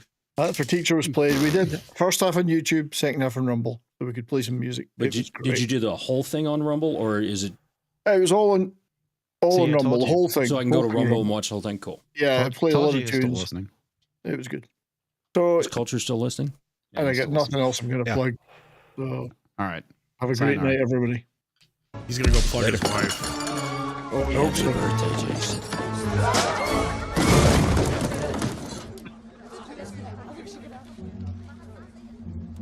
He smelled like goats. Oh, look. Culture gave $5 to wish Jason. Wish happy birthday to Jason. Dang Happy it, birthday we to did. Jason, and happy Happy birthday to birthday, Brian Jason. yesterday, I think it was. Really? Wow. Happy birthday, Brian. Or belated. All right. Well, I'm going to go take a dump while you guys are talking about this shitty show. I'll be back. Sadly, I can't argue too much with you anymore. I don't know what the fuck happened. Got weird. I'll be honest with you. I am not even caught up with season 1, so I was a tad lost with episode 2 because I didn't get a chance to watch episode 1 of season 2. Well, Tom, you've watched episode 1, right? Of course I did. So we can catch him up on a little bit of episode 1 and what's going on in 2. Because we really didn't cover it last week. We just said it was good and go watch it, and we talked about and then this week happened. I will say, I haven't seen either of the 2 episodes yet either, but I mean it's not even a big deal for me for spoilers or not. Have you seen the first season though? I have seen the first season, yes. So at the end of the first season, he's got a tax bill coming due on the land. Yeah. He's gotten into a fight with Timothy Dalton's character Whitfield, who's going to get the ranch's deed. And right at the end of that season, you see the guy who is in this episode, who's all laid up, who basically got arrested because he interracially married. He married an Asian woman? Indian native woman, I think it was, wasn't it? Or was it an Asian? No, I can't because remember. Like the judge is married to a Crow woman, so that's what I thought. Yeah, that's right. That's right. Yeah. She looked, when I saw when they did the recap, she looked Asian to me. So that's kind of what happened at the end of the first season. That's where it leaves off. So that guy got hurt in the attack. Obviously, he's still hurt in this episode. Right. Episode 1 kind of started with essentially just trying to show how bad winter is. Yes. So all the roads are impassable unless you're, horse or maybe a wagon. Yeah, even that's unlikely. Yeah, Jacob was heading into town. I think. Yeah, there's been a little bit of time that's passed because Jacob's heading into town in order to go attend the trial of his ranch hand that we were just talking about. Spencer is trying to make it over the ocean to America to come and help out. He gets separated from his wife, who we found out in the first episode was it the first episode or was it this one? But she's pregnant. Yeah. You guys mentioned she was pregnant last week. So. Yeah, I think. Right. Yeah. So that'll be John Dutton's from Yellowstone, probably his grandfather, I think is where that's. Are you sure? I thought his father was the one that's the bearded boy that's already still there. But he doesn't have any kids yet. Because I think I looked it up, and I think the name is the same as the one that's on the grave that what's his face Dabney Coleman played. Could be. I mean, there's been the lineage. plenty of argument about it. I was surprised too, because I thought it was the one, and I'm like, oh, it's his Spencer's kid. Yeah, I thought it was at first, and I'm like, and I went and looked, and that's just this was like when the show was first on. So if somebody in the chat knows better, please correct me. But. See, and in the disturbing scene from this one with the needle, I was thinking maybe that was why she did not want the injection and didn't want to say it. So maybe they both are pregnant. I'm not sure. See, and that's what I was thinking too, and the same thing with the ending, and that's where it was like really weird for me, like because I wouldn't have had a problem with the ending so much, but it basically is a replay of the same shit that happened in the last episode, only with a completely different finale, right? Or at the end of Landman with a coyote. Yeah, so again, we're getting shades of, animal metaphors. Taylor doing the same shit. So for what I'm talking about is, okay, so the last episode, there was 2 incidents where when Harrison Ford was leaving, he comes out on the porch and there's this mountain lion there. Mm-hmm. Yep. And he's like, I don't know if he. I don't want to have to kill you. I don't want to have to kill you. I don't know if you're here to get warm or to get something to eat. And he takes off. So he's like, obviously it was to get warm this time. Mm-hmm. Well, then he shows up again the next time, and what's her face, the chick, the wife of not Spencer, but the other one, I keep forgetting his name. The one that I think is actually John Dutton's I think his name is Alex. Yeah, I think so. Anyway, his wife is out there on the porch. And there's the mountain lion again, only this time, clearly, he's not there to get warm. No, wait. In this episode, it was a wolf, not a mountain lion. Let me finish. Right. This is last episode. That's why I said, why are you doing it twice in a row? Okay. Because, like, if they should have not even done it the first time, or just did the first part of the mountain lion, let it go, and then just did it with the wolf this time. And the way it happens in this almost feels like it's a fucking dream or a nightmare at the end. Because at first, like when she got bit by the wolf, I'm just sitting here thinking, and then I'm glad because Helen Mirren says, if it wasn't for bad luck, girl, you wouldn't have any luck at all. That's what I'm thinking. I'm like, this bitch needs to just stay in her room and not leave. Because every time she comes outside or even close to coming outside in the last 2 episodes, every animal wants to kill her. Yep. And her name is Kara. So it is Kara and Alex. And she's all freaking out already. Like, I want to get the fuck out of here. I hate this life. I want to go back to the city, which I think she was already kind of acting that way in the first season, if I remember correctly. Yeah, she was like that in the first season, from what I recall. Was she attacked by a beaver? Not yet. Yes, that's next. A rabid beaver. Her own beaver. Well, that's the other thing. So they thought that, and the wolf, I think, clearly is rabid. I think we Obviously, can tell because it's frothing at the mouth and all that kind again. of shit. Yeah. So this wolf bites her, and the doctor, they finally get him out there because of the snow. It takes him forever. And he's like, we got to give you 12 of these shots. And I'm sorry, Over dear, 10 they're days. painful. Yeah. And they go, well, first he asked, was the wolf rabid? Nobody knows for sure. Right. And they're like, well, why'd you let it go? It and they look at the one guy. Yeah. Well, yeah. They look at the one guy like, why the fuck did you let it go, you dumbass? Like, because then they could get the answer right away. But they kind of already had said it's a wolf that was attacking a human in broad daylight. That is not the actions of a normal wolf. Everybody even was one pretty that's much convinced. starving. Yeah, everybody's pretty much convinced it has it, and she's just adamant against getting the shot, which I think you're right. Is she's pregnant and she doesn't want to fucking say anything because she wants to fucking leave. Yeah, because she said she's not staying at the ranch anymore. Yep. But anyway, so then she gets the shot, and then they tell her she's going to have to go through 11 more of those bastards. Yep. And she gets all pissed off and leaves. And then later on...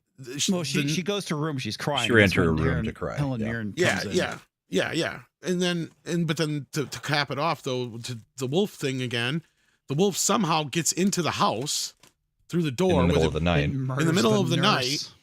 And nobody wakes up from the cold and the fire going out before that, yet... And she's sitting there fucking eating her on the floor. Well, no, what happens is that Helen Mirren hears her scream. When it rips out her throat. Yeah. But I'm just saying, somehow it got into the house and it was there for how long before? Well, it looked like it pushed through the window because the window was ajar. There was snow in the. Oh, was it the window? Room. I thought it was the front door. Okay. No, it looked like it was like a window. Was it the one that she shot through? That might have been what it was. Because she thought shot through either the window or the door. I can't remember what it was at that mountain lion.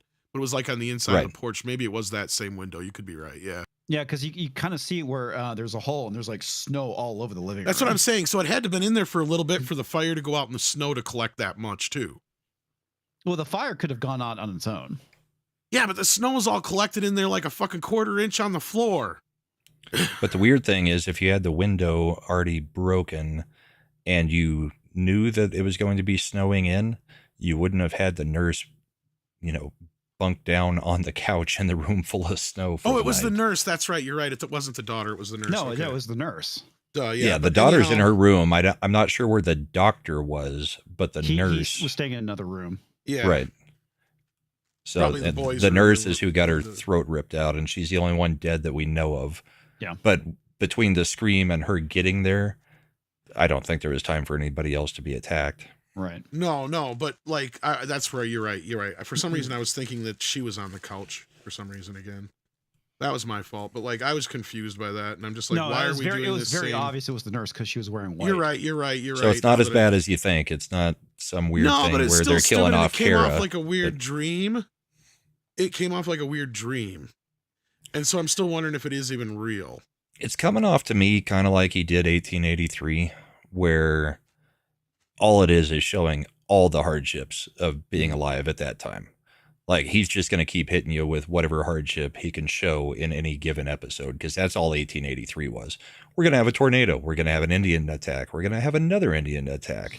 We're going to have, everything break down while you're trying the Fjord River. I mean, or it might have almost made more sense if it was another mountain lion, like a pack, that was the pup or whatever, or what, a kitten or whatever. Right, but if he's trying to show the danger of rabies at that time and all that kind of stuff, you could do or that a rabid at a animal, time, I suppose you could. I it just feel seems like he's hitting us with in 2 episodes. Yeah. But he's done that before, is what I'm getting at. Too. Yeah, and that's the other thing is everybody's knocked up too, because goddamn well the crow chick is knocked up now too. Yeah. Oh, you talking about the 16-year-old girl? Yeah.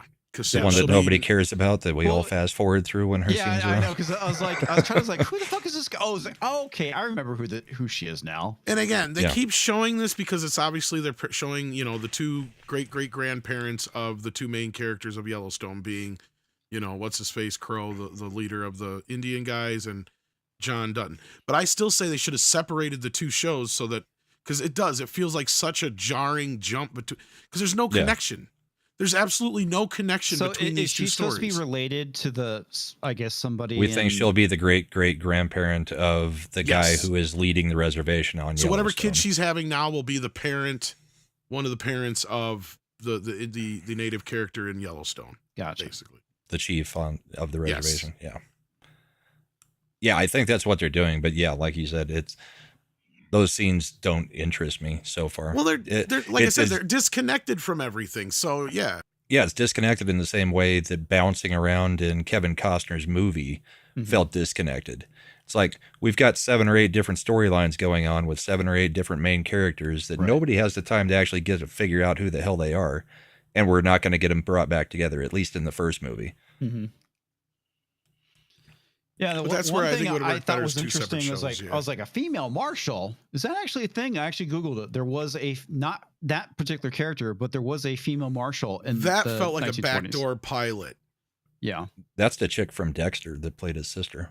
That feels like they're trying to set that up for a spin-off series. Yeah, I didn't get that. But the one thing I was just like, because didn't they do that with other show too that was a spin-off, or is that a different thing? Is Taylor Sheridan's involved in the Bass Reeves show, right? I was just going to say Bass Reeves, Okay.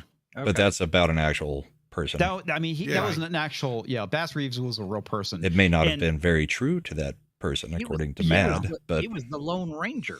Yeah, but the thing was, because I was wondering, is like, what the fuck, dude? It's like, it's 1920.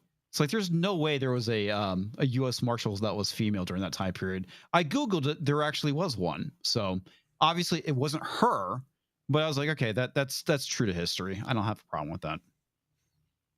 So what I didn't like about the scene was how woke that fucking scene came off. Like, it was very. That's why I googled it, because I kind of felt the same way. And it wasn't the fact that she was there. It was the shit she was saying. It was his responses to her. And the way that she was presented in the show really felt like, if people respond to this character, we'll definitely do a show of her. Right? Like, that's what it felt like to me. I don't know that it came off woke to me as much as if she was actually in that position at that time, she's probably pretty used to being shit upon by whoever comes in the town and thinks that they can run her. Fair enough, but she looks like a fucking straight up dyke. Like, even then, like Calamity Jane and other people got respect. Yeah. back in the day. So women looked like men back then. Yeah, that's just the hazards of rough living. Pictures of she's got a bigger women, jaw than I do. Dude, Calamity Jane was no looker. No, she was not. No. I actually did not have a problem with the fact that she looked masculine, mainly because, like I said, if you've seen pictures of frontier women, I agree.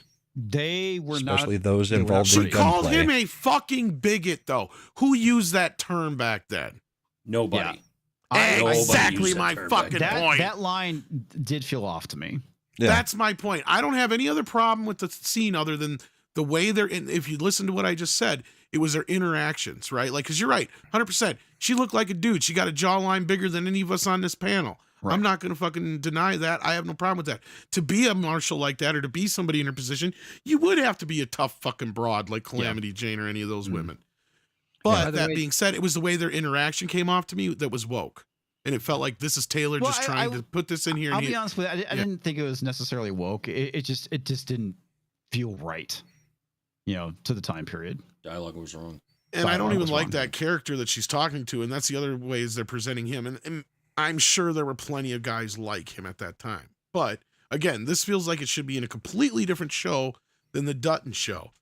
Yep. Right? It feels like they should have separated these two shows and had the Crow family show and the Dutton family show, and then just have a little point at some point where they do interact and cross over at the end where we know the two families do interact.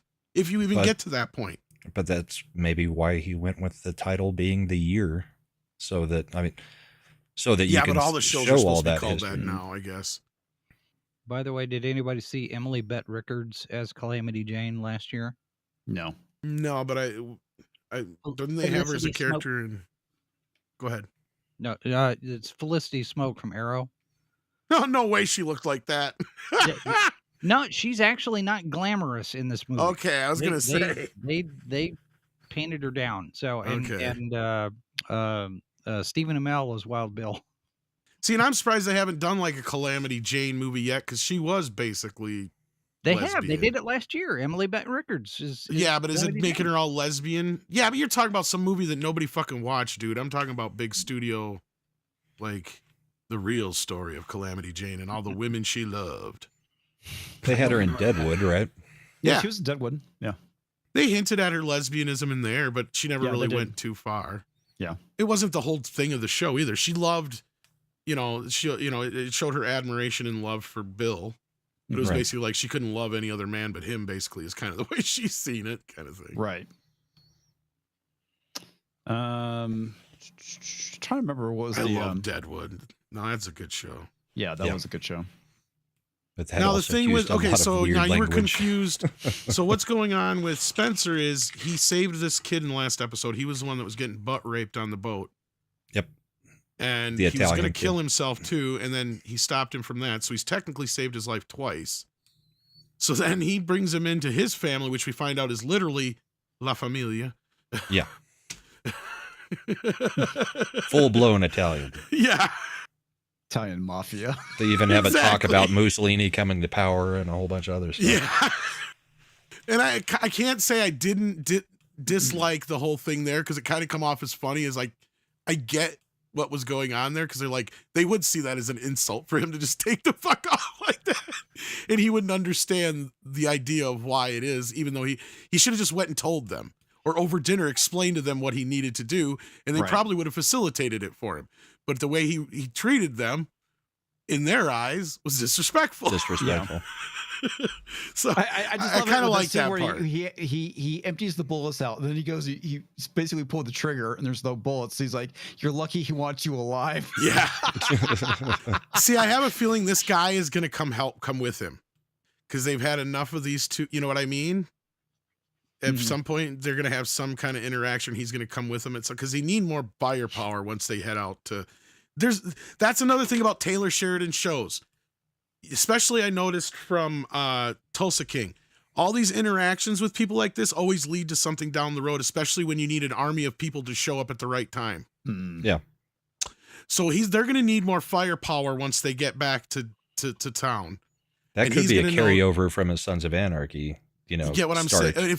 If that's something that he pulled from there, I wouldn't be surprised. I never watched that That would actually show, make but sense because the Italian guy makes the comment is like, I'll shake your hand when you get back to Dallas. yeah. Yeah, Or when after you you get- return. After you return from Dallas, because basically at this point he's moonshining for him or running whiskey. And Because- I think that the mafia will end up helping when he gets back to The Duttons. Yellowstone. Yeah. It'll be the army that comes in to fight the Irish guy and Timothy Dalton. Yep. Oh, and they did show kind of the beginnings of the idea of a ski resort. Yes, that was Oh, actually kind yeah, of clever yeah. too. That was I- interesting. I thought that was interesting because I like that. I thought the scene was done really well because there's a bunch of what were they, Swedish or Norwegian, Norwegian. Swedish. They Yeah. call them Vikings, which I thought was pretty funny. They were Norwegian. Yeah. And yeah, and they're basically skiing, and they're like, "Oh, sorry, we were told it's okay." He's like, "No, tell me about skiing." And Well, they roll up and he's like, "What the hell are they doing?" Yeah. And they're like, "Oh, they're Norwegians. They do that every year." They asked what's his face who owns the land, and he said it's fine. They don't cause any harm or something like Yeah. that. Yeah. so yeah, and just the whole thing with the Timothy Dalton's character talked about the whole thing is like, how do you feel? You talk about you've been in gunfights, yes. You've been in bar brawls, yes. How did it make you feel alive? And he basically kind of goes on to the whole thing of people will pay money to do that. Yeah, because right before that, the get that Norwegian thrill, guy yeah. To get says, that thrill. "This is the closest thing a man can feel to flying." Yeah. So yeah, that was actually pretty cool. Then Because he's he like, asked him like, "Can you teach it to me?" He's like, "Yeah, it'd take me like 4 or 5 days." He's like, "Well, You spend I the don't first have 2 4 or 5 days on your ass. your ass. Yeah, and he's like, "But can you teach a child?" yeah. And at that moment, you can see the wheels turning in his head, right? Like, Mhm. I know how to develop this into something I can sell. And that's exactly what he turns around and says to him, Yep. basically. I can Mhm. sell this. Yeah, So which he's like you starting. said, He's starting to foreshadows. scare the Irish guy, yeah. and So the yeah, wife that- is already not on board with it. So that'll be an interesting. He's gonna end up relationship dead. going forward. And With I the don't Irish guy? think he's gonna. Yeah, I don't think Yeah. he's gonna help Dutton. So I think he's gonna end up dead. Yeah, I don't think he'll turn on Dalton. I never can remember. Sorry, I'm not good with the names in the show. Me either. It's hard to remember everybody's name because there's so many of them. But It's then you got easier the to remember the Duttons and actors at this Dalton point and- on yeah, some of like, them. yeah. If you know the actor, it's easier to remember the actor's at least name. we If you know finally got if you don't know the Spencer- actor, you call him by the character name. But at least we finally got Spencer to the U.S. because he came in New York, right? That was where he was at. Is that where he's at? I think that's- it's New York. I think that's the only port that you would be entering. I in would at think that so. point. Yeah. So he's got to come all the way from New York to Montana once he gets his shit in order here. So like, yeah. Yeah. Well, the one thing I thought was pretty funny was when they're showing him pizza. He's like, Yeah. "You ready to eat with a knife Yeah. and fork?" He's like, "No, no, no, no." You pick it up and you eat it. Well, what's funny is because it's also about how like that kind of food hadn't quite hit the Midwest yet, probably, and Yeah. shit like that. Mm-hmm. So, But would the Italian family have been the one to create it? I thought Oh, no, pizza, pizza was a already pretty around for a uniquely American creation that No, it is had been around credited for a with it. while. okay, American pizza and like Italian pizza are different. Yeah. But They do like the margarita type pizza. that yeah, kind But of I stuff. think what they were trying to pizza, say I think is did originate in Italy. Well, yeah, but I was going Okay. to say what we think of as pizza here in America, I think did come through New York, New York. Yeah. and I think that was the whole point of that. Yeah. Yes. It's not the Italian pizza pie type Yeah. thing. No, not exactly. What are we saying that's talking you out of watching it, Brian? I mean, other than the thing about the chick, and I guess the Indian side plot, which will eventually come together. Which was actually probably one of the least in this episode, to be honest with you, because Yeah. there was only like 2 or 3 times we cut away to it, because you have the opening bit where she comes back and he says we saw a white man, and he says we're fine here, and the other guy says no, we should go, and you can clearly tell that they had sex, and she's probably pregnant already, even though whatever, because he's gonna end up getting killed. And then you had the scene with the people that are chasing her down.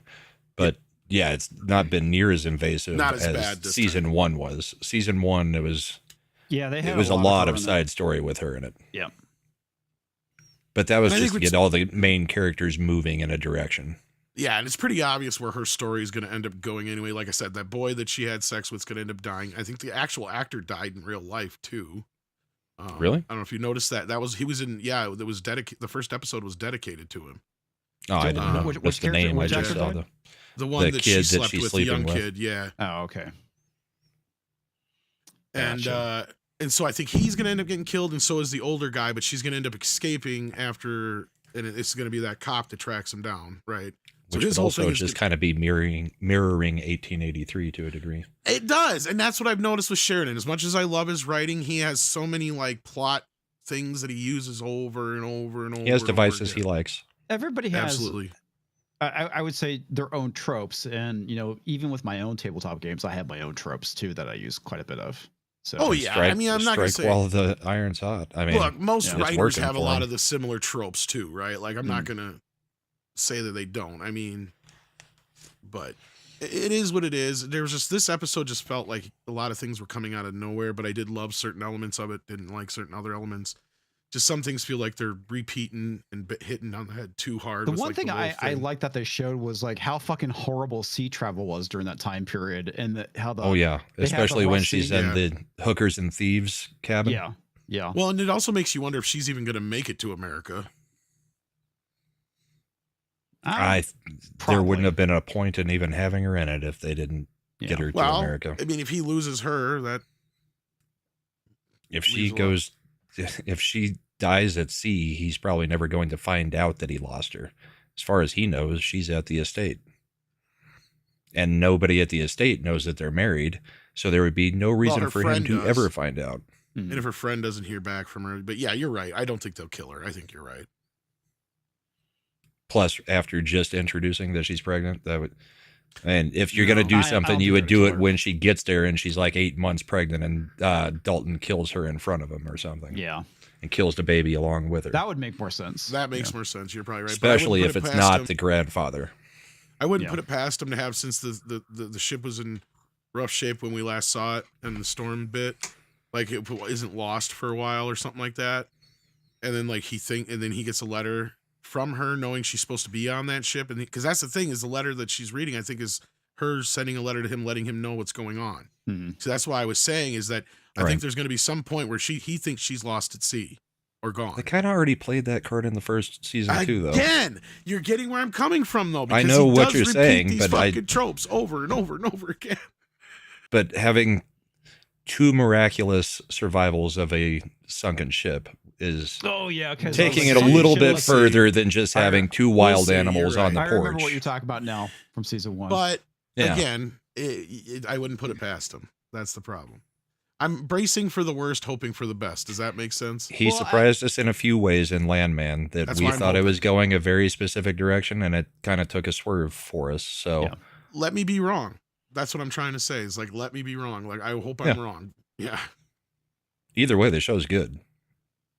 It's been a fun watch so far. Yeah, it's keeping me involved. I liked kept it. me really kind of weird at the end, but Mindy and I enjoyed the first season. We're looking forward to catching up. Yeah, the end of the episode, it got weird. She got the shot off. You know she killed the wolf. But did the wolf also bite her at all? Like, is she going to be somewhat crippled now because of that? I don't think so. I think it's just the point of what happened is this is going to be you're right. Like, I thought it was her, and now knowing it's not her, it's going to be what she's going to use as an excuse to get the fuck up out of there. Right. And that's going to be a lot to distract the other kid, who I always forget his name. Now, I saw some people, Travis, or Alex, his name is Alex, yeah, Alex, but I saw some people saying that she said that this was going to be her last night at the ranch. I thought she said that this would, as soon as winter broke, she was leaving the ranch. As soon as the storm breaks, that's what she said. As soon as the storm breaks, she's the out storm. Of there. Okay, I think so. Yeah. Which I think she's still got a little time yet, but Well, the other thing too we haven't talked about is what happened with Harrison Ford, because he basically heads to town to, I guess, get the ranch hand. The one that has the he's going to talk to the judge about the ranch hand, and that I thought was pretty funny because like the judge apparently had some whiskey in his coffee, and so they ended up blackmailing him because of the miscegenation laws. Well, yeah, because they're dry county or whatever at that point. Well, it's prohibition. It's prohibition. You're right, middle prohibition. Which is funny because from the first episode, which you missed, comics, he goes into town and he the sheriff and him immediately meet up at the speakeasy to have the conversation about how this is all going to go down. What's the password? Umbrella. That ain't the password. Shit. Open the goddamn door and let us in. Yeah. Yeah, that's. I thought was pretty funny. And then so they're returning, and he's like, "Yeah, we're not gonna stay in the town," which was. I get his point because it's dangerous for them to be in town. Well, he just doesn't want to be there any longer than he has to. Yeah. Right. And so what happens is they get caught in a snowstorm, and it's really fucking bad. And so they're to the point where like, okay, we got to tip the wagon over, set the horses free, and basically shelter in the wagon. I did like that line. Well, we'll just follow the tracks in the morning. What effing tracks? Yeah, what tracks? Yeah, because they set the horses out. But yeah. Yeah. No, I don't. I think they'll all be fine, except for maybe the farmhand. He might perish through the night. Yeah, I think he's gonna die. Yeah, I think. And then Jacob's stuck with his family left over because he's basically said that he would take care of them. Yep. Yeah. And the other thing too, I thought was pretty accurate to the time period is when he was calling them mongrels. Right. Yeah. Because that's basically kind of how they felt about it. Yeah, because that's one issue I have had with the show is some of the modern things, and that's what I had with the issue with her throwing the word bigot around like that. It's like, right. I'm not saying the word didn't exist. No, I'm just saying that's not the way they talked back then, or it wouldn't even have been addressed that way, maybe. So, and in this case, like, yeah, I don't mind them using, like, I would expect them to use more terms that were more modern, more of the time. salacious and slanderous. Yeah. I also did love Helen Mirren's character going out there and cutting off meat from the carcasses and talking about an icebox in the house. That'll be the day. I thought that was funny too. Oh man, that was it has, when they do try to throw in just a little bit of lighthearted comedy, they're good at it. That usually works, yes. Well, and that's usually set on the charm of especially like Harrison Ford and, Helen Mirren. Those two are real great with the comedic timing. Yeah, they're great together. They got really good chemistry. Oh, and yeah, the chemistry together is great. Yeah, I don't intend on this being the last time I see you. Yeah. That's about the sweetest thing he could say to her. Hopefully he had the good sense to stay in town. Yeah, right. That was funny. She should have known better. And you kind of know she knows better. That's why she's worried. Yeah. Yep.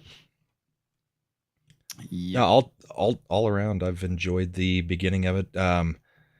It doesn't move as fast as, say, The Landman and some of the other stuff, but this is a multi-season series, so I expect this one to develop a little bit longer, or take a little bit longer to develop, I guess, is a better way of saying it. How many seasons are they planning on doing with the show? I don't know. I was going to say, are they going to change the year at some point here? I don't know.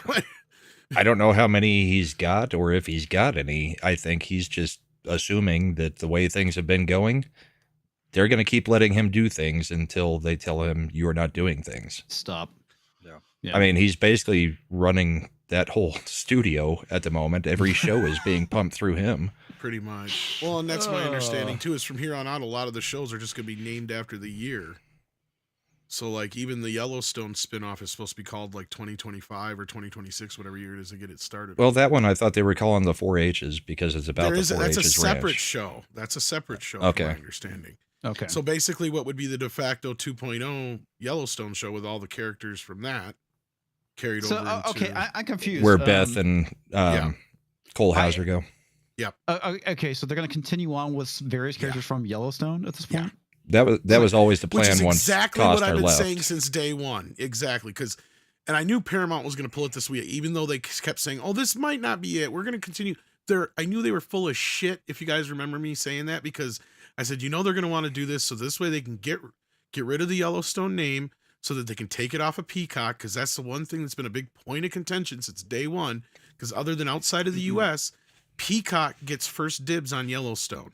Can you imagine how popular Paramount Plus would be in the U.S. right now had they had the first run episodes of Yellowstone for the last 3 years? Right. It was one of the biggest shows on TV. But they did. They had to wait. They had to wait to get those. So like, as soon as they ended this show and start a new show, guess what? It's under Paramount Plus. Which is why they won't do it as a new season of Yellowstone. No. It is a spinoff. And the Yellowstone Ranch was given away at the end. That's and Beth and Cole Hauser bought a new ranch. So they're going to Now kick they're gonna off be the their new center. ranch. Yep. And then the 4-H's will follow Jimmy, who I think they did establish in one of the seasons is actually Kevin Costner's bastard son or grandson. No, I don't think that was ever established. I thought they did. I thought that was why they gave Jimmy a chance. No, I think he just felt sorry for him, unless I missed something somewhere. I thought there was a bastard line somewhere in there. So I don't think so. I don't know. I'll have to go back and look. It's been a while since I watched the earlier seasons of Yellowstone, and he left the ranch pretty early in that show because he broke his back. Yeah, I mean, he's always had one of those things where you could tell they were going to do something with him, but I don't think he was ever connected in that way. Well, it was the point of getting him out to the 4-H's because Yeah, that's the ranch that Taylor Sheridan is a part owner of and operates. Is the ranch that he actually owns, right, in Texas? Yeah. Yeah, and they're doing a spin-off of that, and that was my point, is that's going to be a completely different show, but it's tied into this universe, and he's going to be on that. You're right about that. It was a favor of Jimmy's grandfather. That's what it was. Some of the best... okay, that's what it is. Some of the best scenes in Yellowstone was Taylor Sheridan and them doing the actual stunts on the horses. Yeah, but his episode where he consumed a bunch of time in an episode for no good reason really turned me off of him. Right there at the end. Yeah, like that whole last I think that really... was because they were getting ready to do the spinoff and just reminding everybody what the 4-H's was. You're not wrong, but I still argue they handled that entire last season wrong, and what it did is made me realize that it should have been a whodunit. Right. Exactly, and it made me realize Kevin Costner was right. Because it just I don't know if that he was right. They wouldn't have been doing that if he had stuck around. No, Taylor said that, and I could still bet you $5 that's where the show was headed eventually. Because that's the thing is another season or two. Yeah, well, that's the thing. Kevin had always only signed on, I think, for 3 seasons initially. So the last 2 seasons he was doing season by season anyway, I think. So that was what he was trying to say. And I understand where he was coming from as well. It's like he had all this stuff set up. Taylor knew it was set up. And he was like, Taylor was basically fucking around with him on purpose. And I guarantee you, if these two guys would actually have just gotten together and talked, it probably would have worked out. But the problem, well, that too.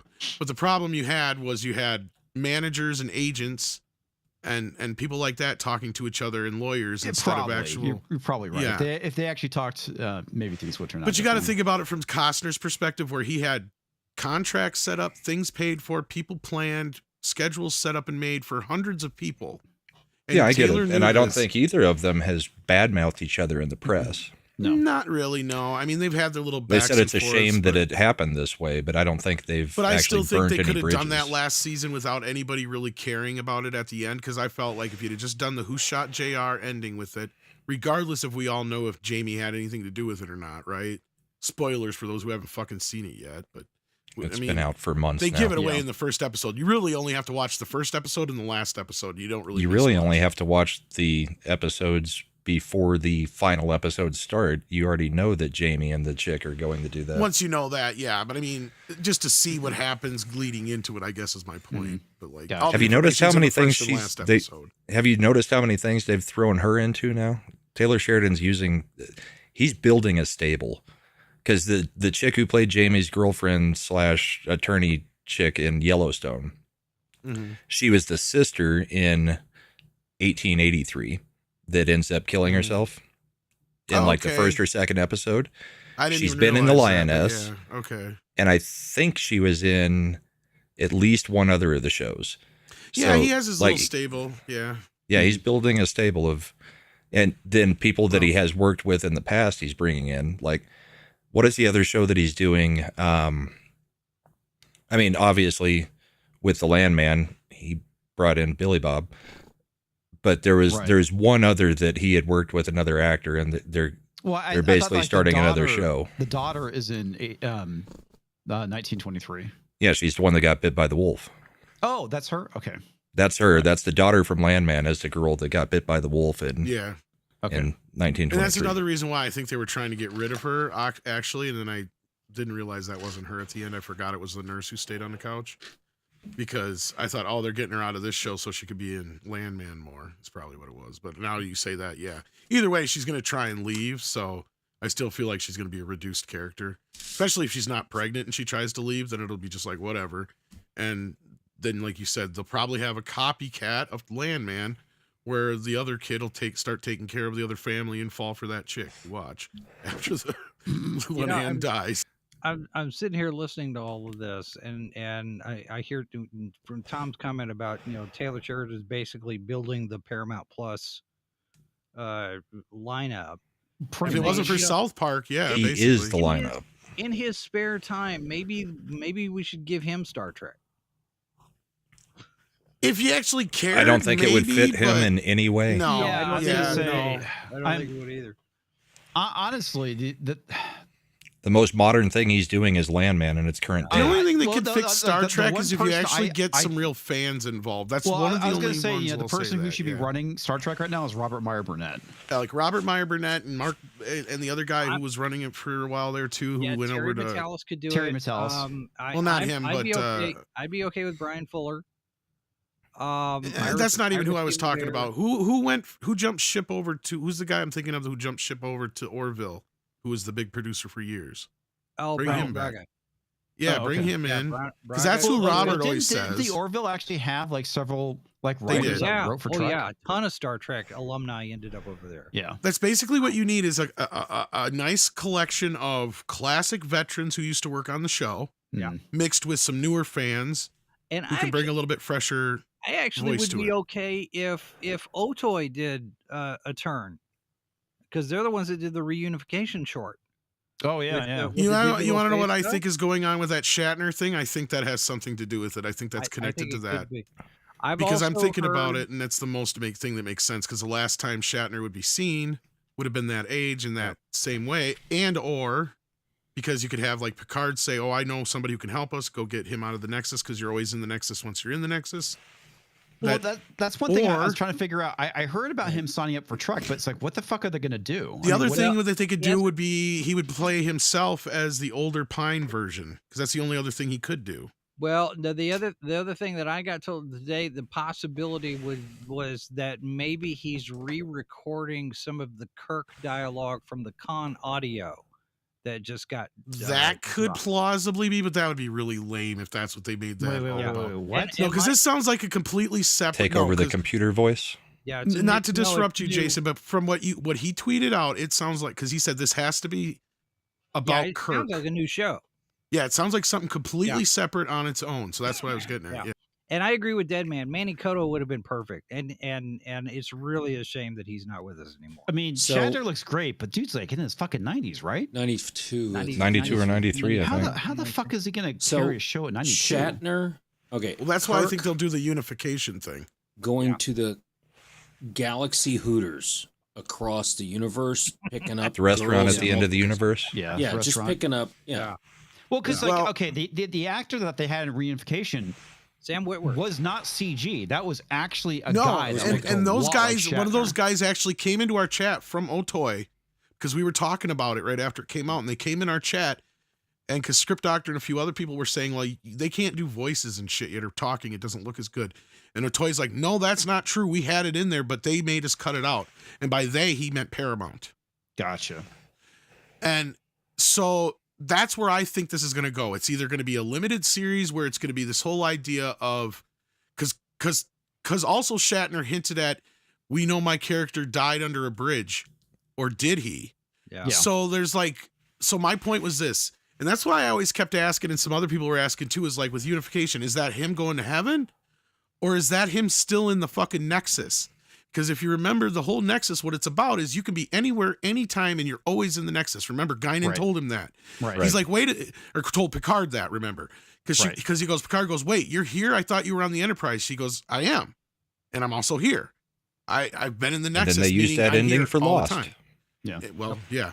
So I have a feeling that what you'll have is some event happen that they need Kirk for. Maybe even it'll be a ripoff of Star Trek 4 where some like alien thing wants to talk to Kirk like a whale. Shatner actually wrote books. You know, he did. I think like the Borg found him or something, and they brought him back. Or that could be too. It was a faction of Romulans. Those Romulans, used Borg technology to revive him. That's right. Okay, that's what it was. I don't know if they'll do that so much, but and yeah. Monkey Jeebus, Nicholas Meyer was going to work on a Con TV series, and then the audio drama is based on his scripts. Yeah, and that I'm told is a compromise because they couldn't give him a show because they want Kurtzman out. Kurtzman. Yeah. Seriously, get that fucker out. Before we get too far from it, one last thing on well, we need to start wrapping it up anyway. So yeah, one last thing on the 1923 episode. So they mentioned that the crow chick and her boyfriend and the dad, they're actually camping out on the JA ranch. Oh yeah. So interesting connection to Taylor Sheridan there. That is kind of an exposition dump that he was doing in that scene. When they go back and talk to Pete, they say, "Oh, don't worry. We were told that the ranch is owned by Mr. Goodnight, who's a friend of Quanah, who respects all the Comanches." Well, Taylor Sheridan last year acquired the rights to Empire of the Summer Moon, which is the history of the Comanches and heavily features Parker. So that's the next tie-in for his other spinoff. Interesting. There you go. See, and that's where I think this lady Marshall was set up for another show too. It just kind of it had that feeling for it.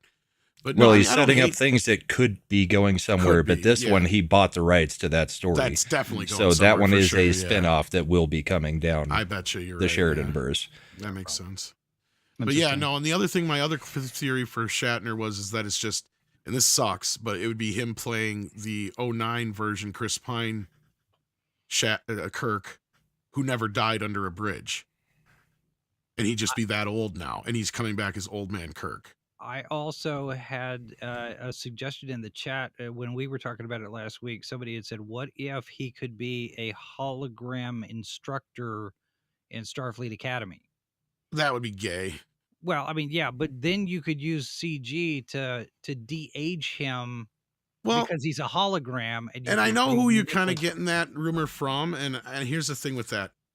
He has made it no secret that he hates Kurtzman Trek or hates the people that are there right now. Yeah, I did. And he has no love. Go for that.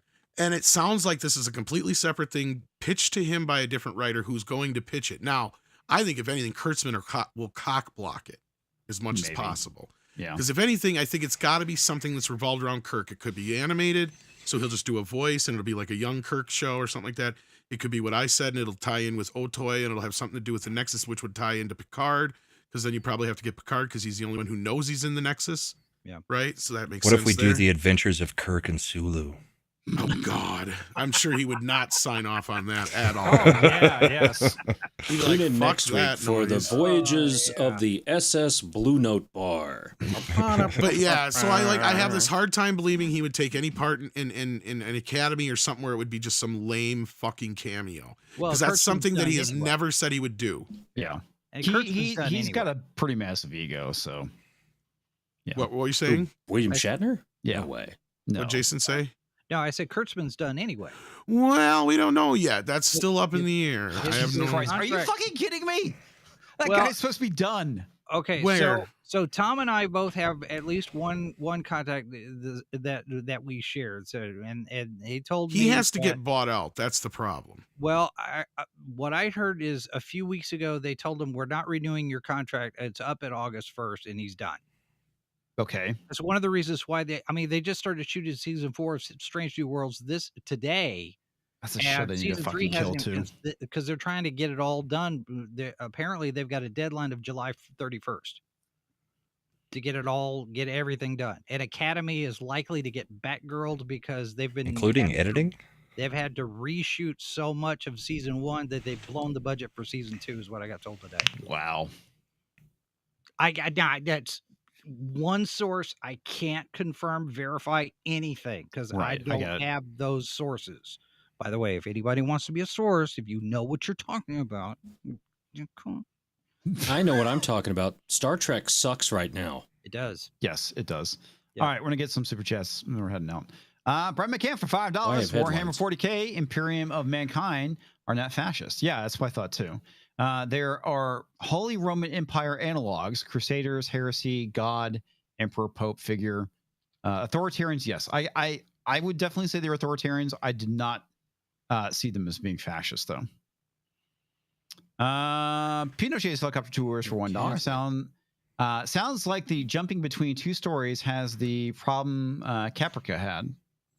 Yeah, Caprica sadly was not a very good series, and I was looking forward to it. And it sucked balls. It could, but Sheridan has landed at quite a few shows pretty smoothly. So Caprica was kind of. I think you'll be able to bring them together. Once. He hasn't, except for Tulsa King, he hasn't made anything I liked. Pinochet's helicopter tours for $1 says Sandy was a well-received in Red Dead Redemption 2. She was acted wonderfully. Yeah, she was a great character. Funny, I was just playing that. I just finished that game. Yeah. Like yesterday. There's a few things about it that were kind of off, but overall, I thought the game was wonderful. In Red Dead 2, there was only like this women's suffragette shit, but the funny thing about that is half of them they get killed and the one chick gets ran out of town. So, well, yeah, I just remember you have the option of punching her. I did. I don't remember that one, but like, the really insufferable suffragette, you basically have the option of punching her. Yeah. Oh, I don't remember that, but I didn't take that option anyway. Or what? There's no romance mechanic for that? Oh fuck no. No. That's the only thing that seems to be missing from that so far is that you haven't been able to fuck anybody in that or see even strippers or there's a sad lack of whores. No, there's it's tame, but you can go to the bathhouse and request. That's not the same goddamn thing. You don't even get a hand job out of it. She hints at it. Yeah. She hints at it. It's like bullshit. In Grand Theft Auto, you get a fucking lap dance. Indeed. All right, Dearest, for $5, get get Mark Ziri and steal the deal by picking up his Space Command adventure show. I just had him on the show a couple of weeks ago talking about Rod Serling. I hate you, Tox. I really fucking hate you. What? Oh, yeah, you don't know what's going on. Oh no, I see what's going on. We all see it. By the way, it's the last super chat. You can do your thing, whatever the fuck this is. That was the last super chat? Yeah. Okay, here we go. Boing. Hercules, I'll show you some Herculean meat. Ow! Ow! Ow! Penis. To be fair, she had it coming. Entertainment that always rises to the occasion. Hey, George. What's up, George? He digs deep between the cracks, whether it's a cushion or an ass. It's Pixel News headlines with Toxic Matt. Oh, I've cut it off too early. Sorry, Tom. Yeah. It's like real life. I cut you off. All right. This week in Pixel News, Ian K. cast by Netflix to play Olivia Newton-John. But he wants to get physical. He does. In the most woke race and gender swap of all time. Hugely popular YouTuber Ian K. has been cast to play Olivia Newton-John in the new Netflix original, Let's Get Physical Again. K was reached outside the Piggly Wiggly in Manly Hot Springs, Alaska, and seemed generally excited by the news. I've been wanting to get back into shape lately, and I made the mistake of telling my producer.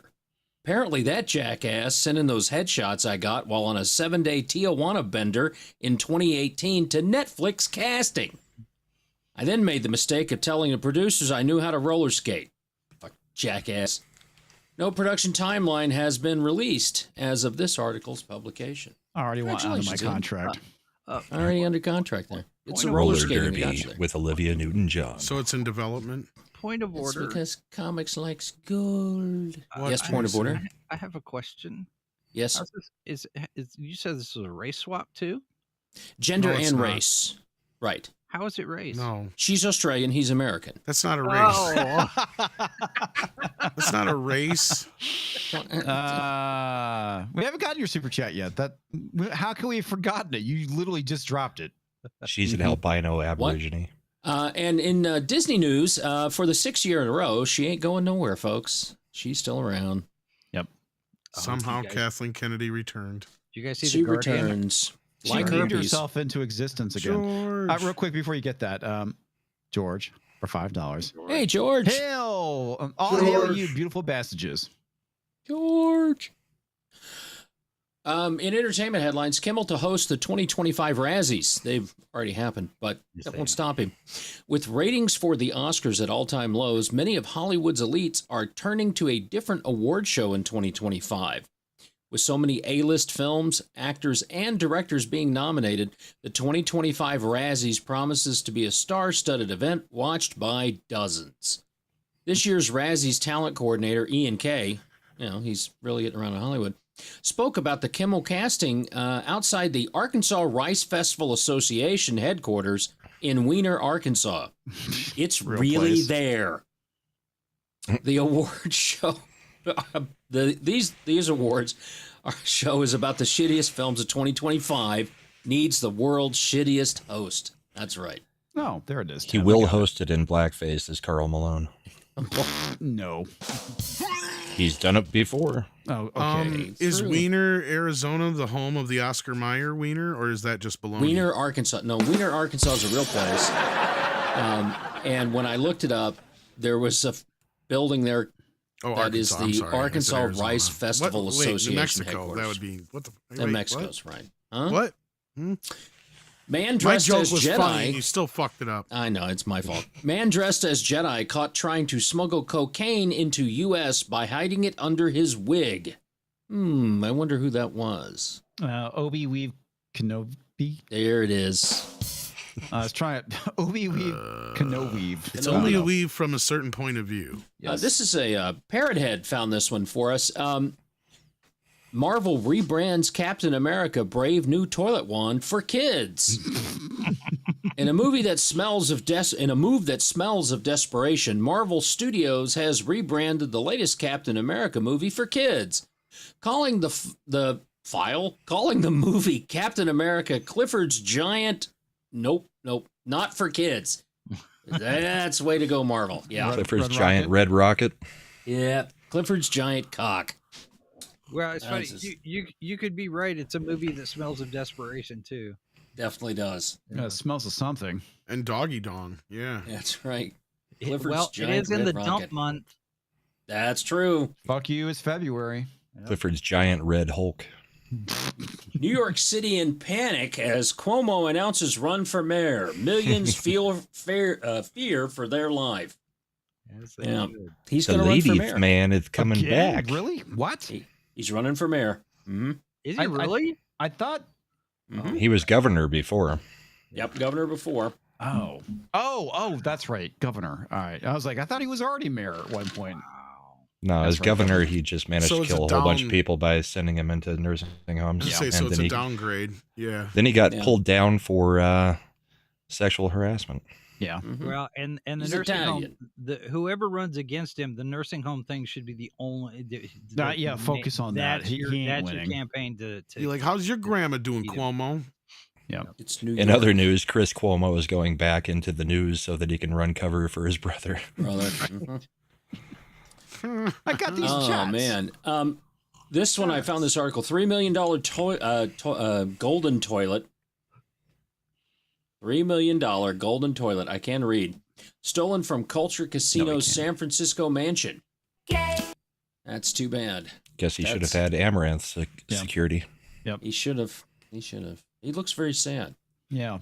I bet Culture would like Amaranth's husband. Culture normally. Is that supposed to be a joke? Gay. Gay joke. He's so short. Look at how short he is compared to that toilet.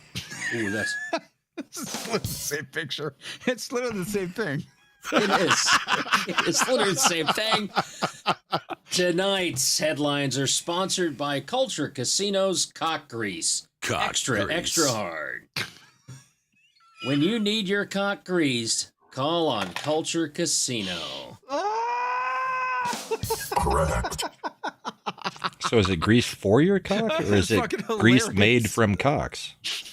It's it can be both. Yeah, it could be. I don't know. This dude looks angry. This cock has blue balls. That's all I'm saying. Right there. This again from Parrot Head. Thank you very much. Cock grease. Wow, that was yeah. Well, it has a thunderbolt there. You know, that's what Alec Baldwin used on his. Wait, weapon when he. Oh. Yeah. It's cock grease. Extra hard. That's fucking retarded. Well, There we go. but your other marketing lines don't go off half cocked. There you go. Don't go off half cocked like Alec Baldwin. It's cock grease. Oh my god. I'm dying. I'm fucking dying. Also get Oh My God, the cock grease by Menon. I'm sorry, that sound effects cracks me up with the way you've been doing that. All right. Culture told that rooster, "You're not holding any of the cards. I've got all the cards." I love the Don't come into my I pants don't feel dressed like like you're that. asking politely enough. Whatever the fuck you said, it was pretty funny. by Menon. Did you see John Oliver had a problem with the way Trump handled that? He's like, you don't ask nicely when you're in the middle of a fucking war. It's like, yeah, you do when you're getting other people's money, you dipshit. Hollywood Reporter did an article that basically calls out Vance. Let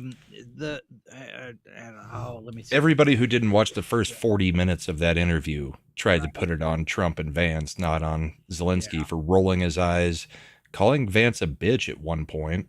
Yeah. Hang on, Talks. I got it because I have stuff I want to share for. Oh, I'm sorry. Gee whiz. Okay, fine. All right, go ahead. Sorry, Parma. Go ahead.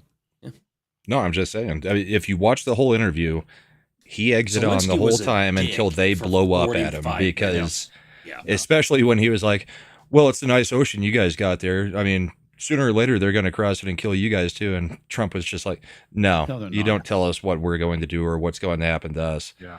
You're in a completely different boat than we are." All right. So real quick, some stuff from Sabretooth Raptor. He's got his space turtle. Hey, that's a Hanu. Yeah. And he has another ship. Where was the Discworld on top of the turtle? I know. I don't know. It's But evolving. Tom likes Flat turtles. Earther. Ooh, I like that. Yeah, that's pretty cool. This actually, I this like next one, turtles. next one's pretty badass. That's neat. That's really well done. Mm-hmm. Very nice. I like the colors on Looks it. like a lot of That's good. firepower. I was just Yeah. gonna say it's got a lot of guns. It's got a lot of guns. That's the SS Baldwin. Guns. okay. Somebody else has something that they want to share. Screw you, Alec Baldwin. Well, I yeah, we'll do. get that. And Jason Um, does. Is it true culture is giving birth to Elon's 15th? Yes. Probably. That is, Yes, it that is is. absolutely true. In Tim vitro. Hayes also celebrating 50. Wow, holy shit, 21 months, not 15. 21 months. Wow. Says culture drives me nuts some days as well. Hail Text Division. Culture's fine. I've never rage quit his channel more than 7 times. More than sometimes. Right. Okay. Yeah. Yeah. That's Yeah, that's I the one won't. right I there. won't go there. This is the one. They're basically saying they've used what's called the stranger in the room. So somebody comes in and does the pitch for a new show, and the producer doesn't want to just outright kill it and be the bad guy. So he's got some other person in the room who's like, "Oh, doesn't that kind of sounds like X show? That what about this?" And yeah, you're right. We probably shouldn't do this, or make them fight for it. And they basically is taking the position that Vance is the guy that is the stranger in the room, saying, that pitch sounds kind of like this one. The essential core of this article is that Trump and Vance went in there with the goal of killing the peace deal. Mm-hmm. Yeah, and that's why the Hollywood Reporter is a bunch of idiots because if Yeah, anything, go after Democrats Vance. coached Zelensky to stand up to Trump, Yes. and that was never going to go well. And you No. could see during the video, Marco Rubio is sitting there because he's the one who negotiated all this. He's sitting there just looking like, what the hell is happening? Well, And did you the see the, Ukrainian ambassador ambassador to has her UN? head in her hands like this, She's like, doing why? a face palm. Yeah. Yeah. I was like, oh man. Yeah. All of oh, them were God. like, "What Your- the heck is going on?" Your underlings, at least Marco Rubio, would have been in on it if they were going to try to Yeah, blow they're it gonna up do that. intentionally. Yeah. And you would Brahma, think here's at this. some point maybe the ambassador would kind of like wave him off, like shut up already, and nobody. No, nobody she had looked any at him. sense. Her eyes got real big, and then she face palmed. Zelensky forgot that he has absolutely no control over Trump because it's not Hunter Biden and Burisma and blackmailing the former White House for way too long. Yep. So, Brahma, think of this. Articles like this, you're going to start seeing more of them going after Vance. Yeah. Because they Vance know that if they don't destroy him, he's the heir apparent. Yep. They've got the next 12 years, and they need this presidency, and they need 2 more to go. At least one fully. more term. 2 more to go 2 terms each. They need 20 years to turn this ship. Yeah. Well, I don't know what you guys watched. Share my screen here. This is what I saw. I don't know. They were just. Oh yeah, I saw games. this game. You're right now not in a very good position. You've allowed yourself to be in a very bad position that he happens to be right about. From the very beginning of the war. You're not in a good position. You don't have the cards right now. With us, you start having cards. Right now, you don't. You're playing. I'm not playing cards. You're gambling with the lives of millions of people. The fact that he kept talking over Trump, it was just like, are you dumb? And so then they started playing cards, and even then, I mean, he just didn't have the cards. In a very good position.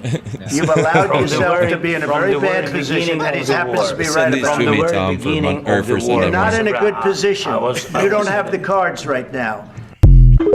What was that? Funny. Send those to me for my Sunday morning show.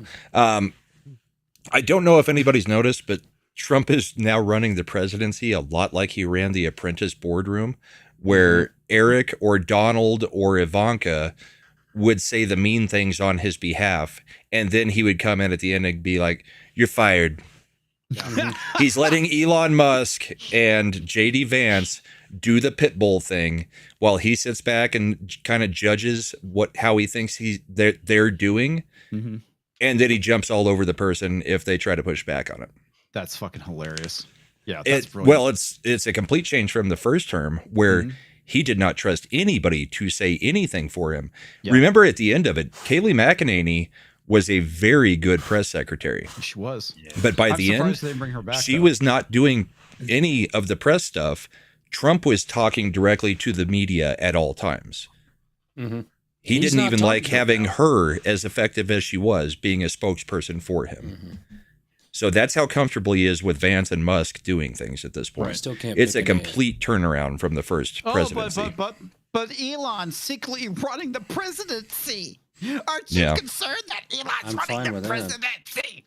Elon has literally no power except to tell Trump, this is what I think is bad. You make the call. Yeah. He still has an Achilles heel. We Attorney General.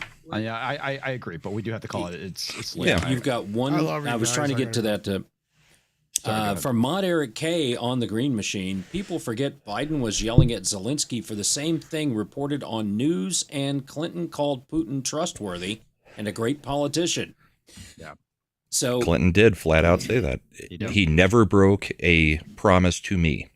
No, and Hillary Clinton said something about Vance on Twitter, and he responded back with a picture of her and that dude when she sold all the uranium. The reset button. The reset button. We're going to reset everything there. And we're like, oh, man. Yeah. And real quick, speaking of Pam Bondi, it looks like Daily Mail's got an article that says she's looking at filing federal charges against Alexander Ocasio-Cortez for helping migrants evade ICE. Stop it, George. We'll see. Good. We'll see.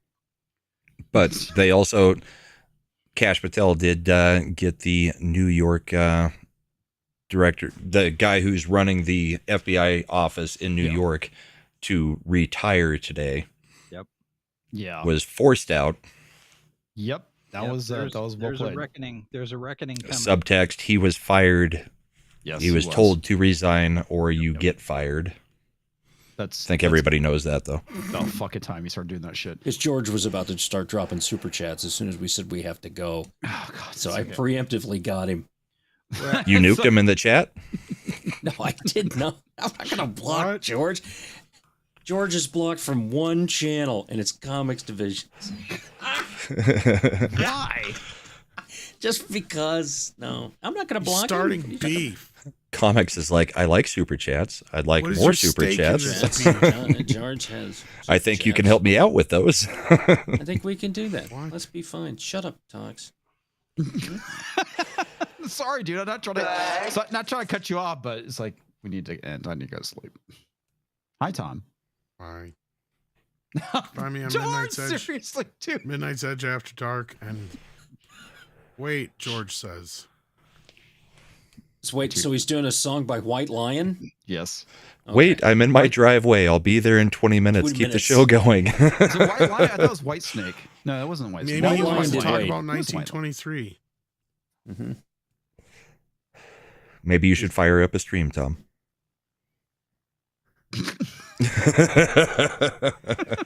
Tom fires up every stream. What is it? I do. Monday. So yeah, we've got apparently a blizzard happening outside. Tomorrow I will be on Mad's new channel, named Mad's New Channel. Wednesday we've got the Christian panel and the midweek on Thursday he never did back anything here on his old channel. He's doing the same thing on his new channel. What the fuck is? I just told him he had to actually keep medication so that he could do it every Tuesday night and be consistent. So come join us, Tom. It'll be fun.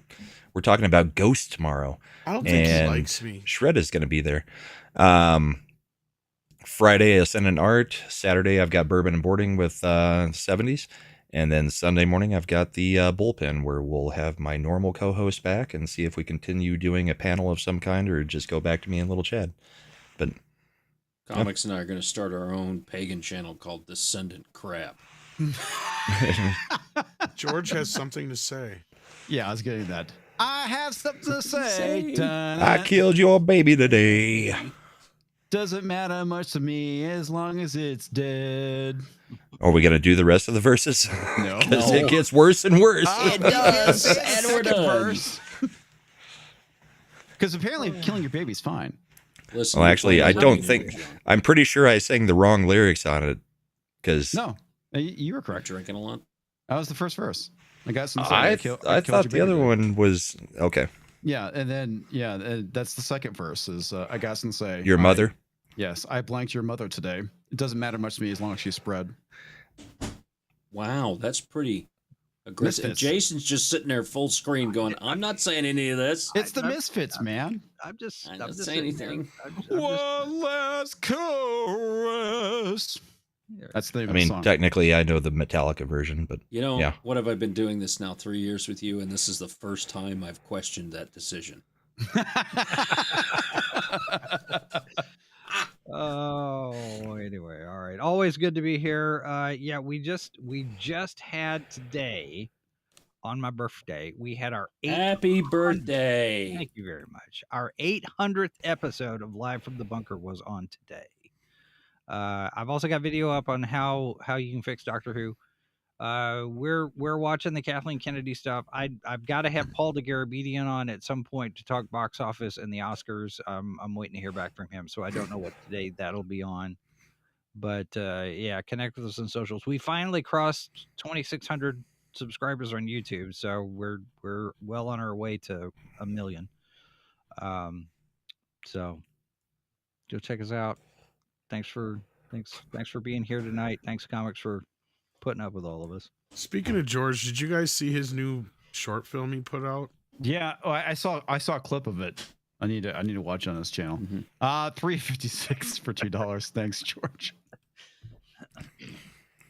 Oh, Tox. 7 of 354.65. I've written multiple chapters inside of that. I'm sure we can get pie involved in this. Probably. I like pie. We all like pie. I like cherry pie. Cherry pie. That was a good video. Okay. I've been saying a lot more stuff on Twitter. I've noticed. Yeah. Because, well, stuff's pissing me off. So, there you go. Put stuff out there. If you want a ray of sunshine, go sub to Tox's Twitter. One of them was, I'm sick and tired, and I've wasted a ton of money on all these assholes I've been money to in the past, and whatever I said. Why am I still a member at Comics Division's channel? I hate everybody. I hate those guys. Is that actually a tweet that he made?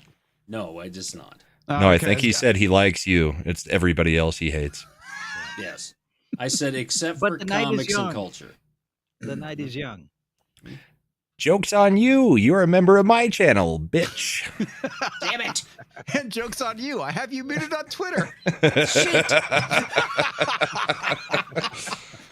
That's the thing. You know, I've said so much stuff on Twitter and all that from there. Everybody's muted me. So when I do say something that's personal and nice, nobody gives a shit because they don't see it.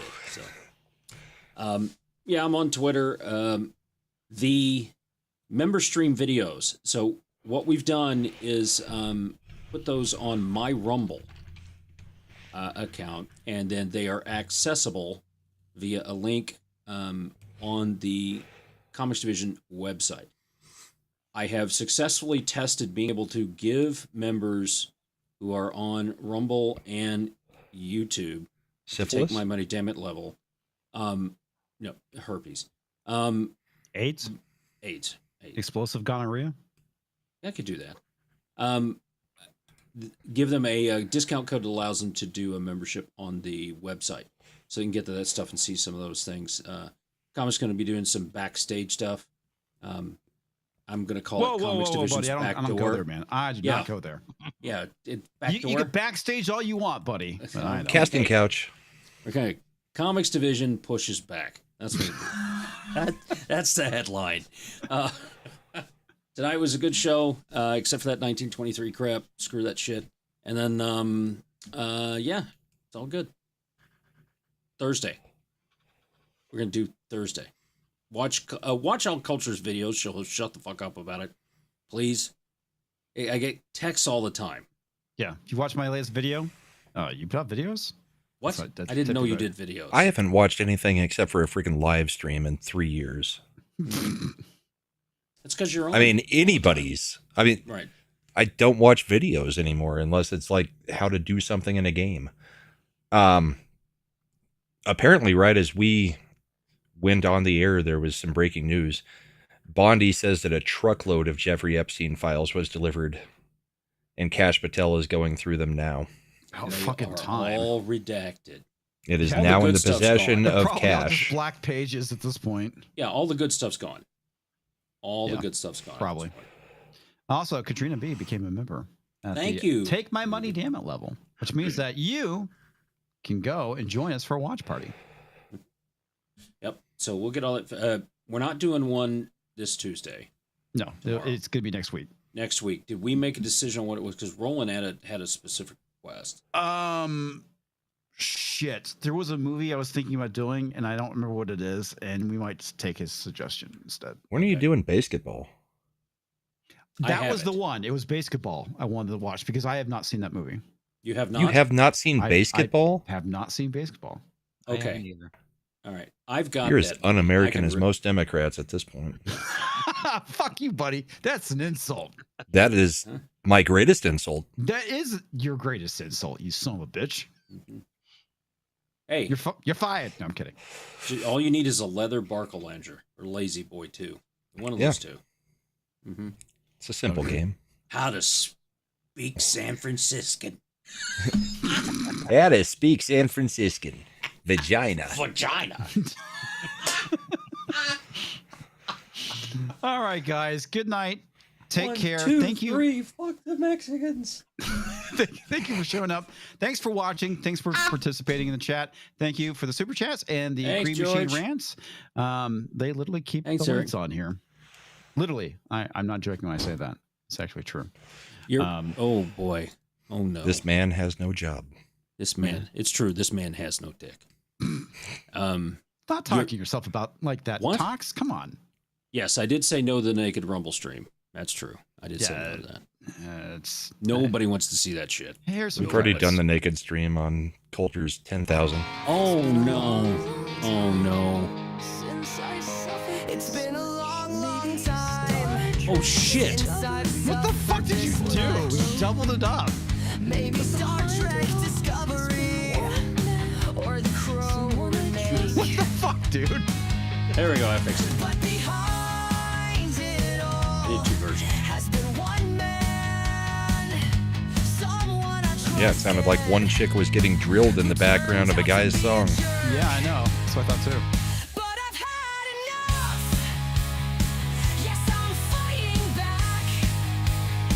Now this guy sounds like a chick. It's because it is a chick. It didn't start that way.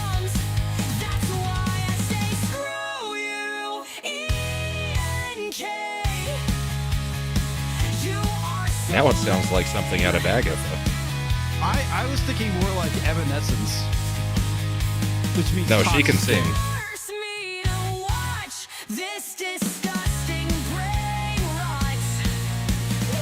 It takes a tiny little man with a demented evil plan to make me wish I was watching the eternal. Did Jillian actually change her name to that as her screen name, or did you guys just throw that in, changing her initial when she got married?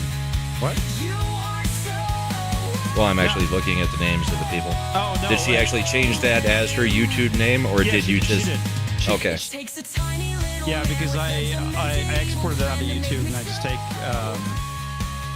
out of the like weird characters out. That's basically it. Okay. So yeah. It's fake Haley Williams.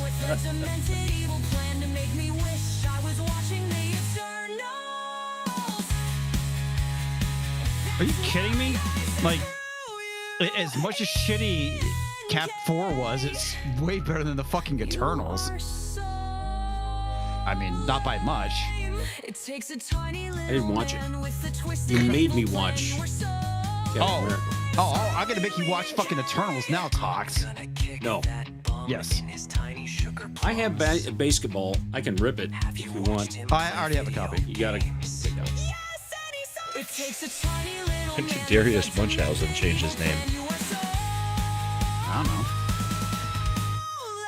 know. I'm learning a lot of things tonight. That's comics copying and pasting and getting special characters in there. Well, I using copy and paste and get the special characters out there.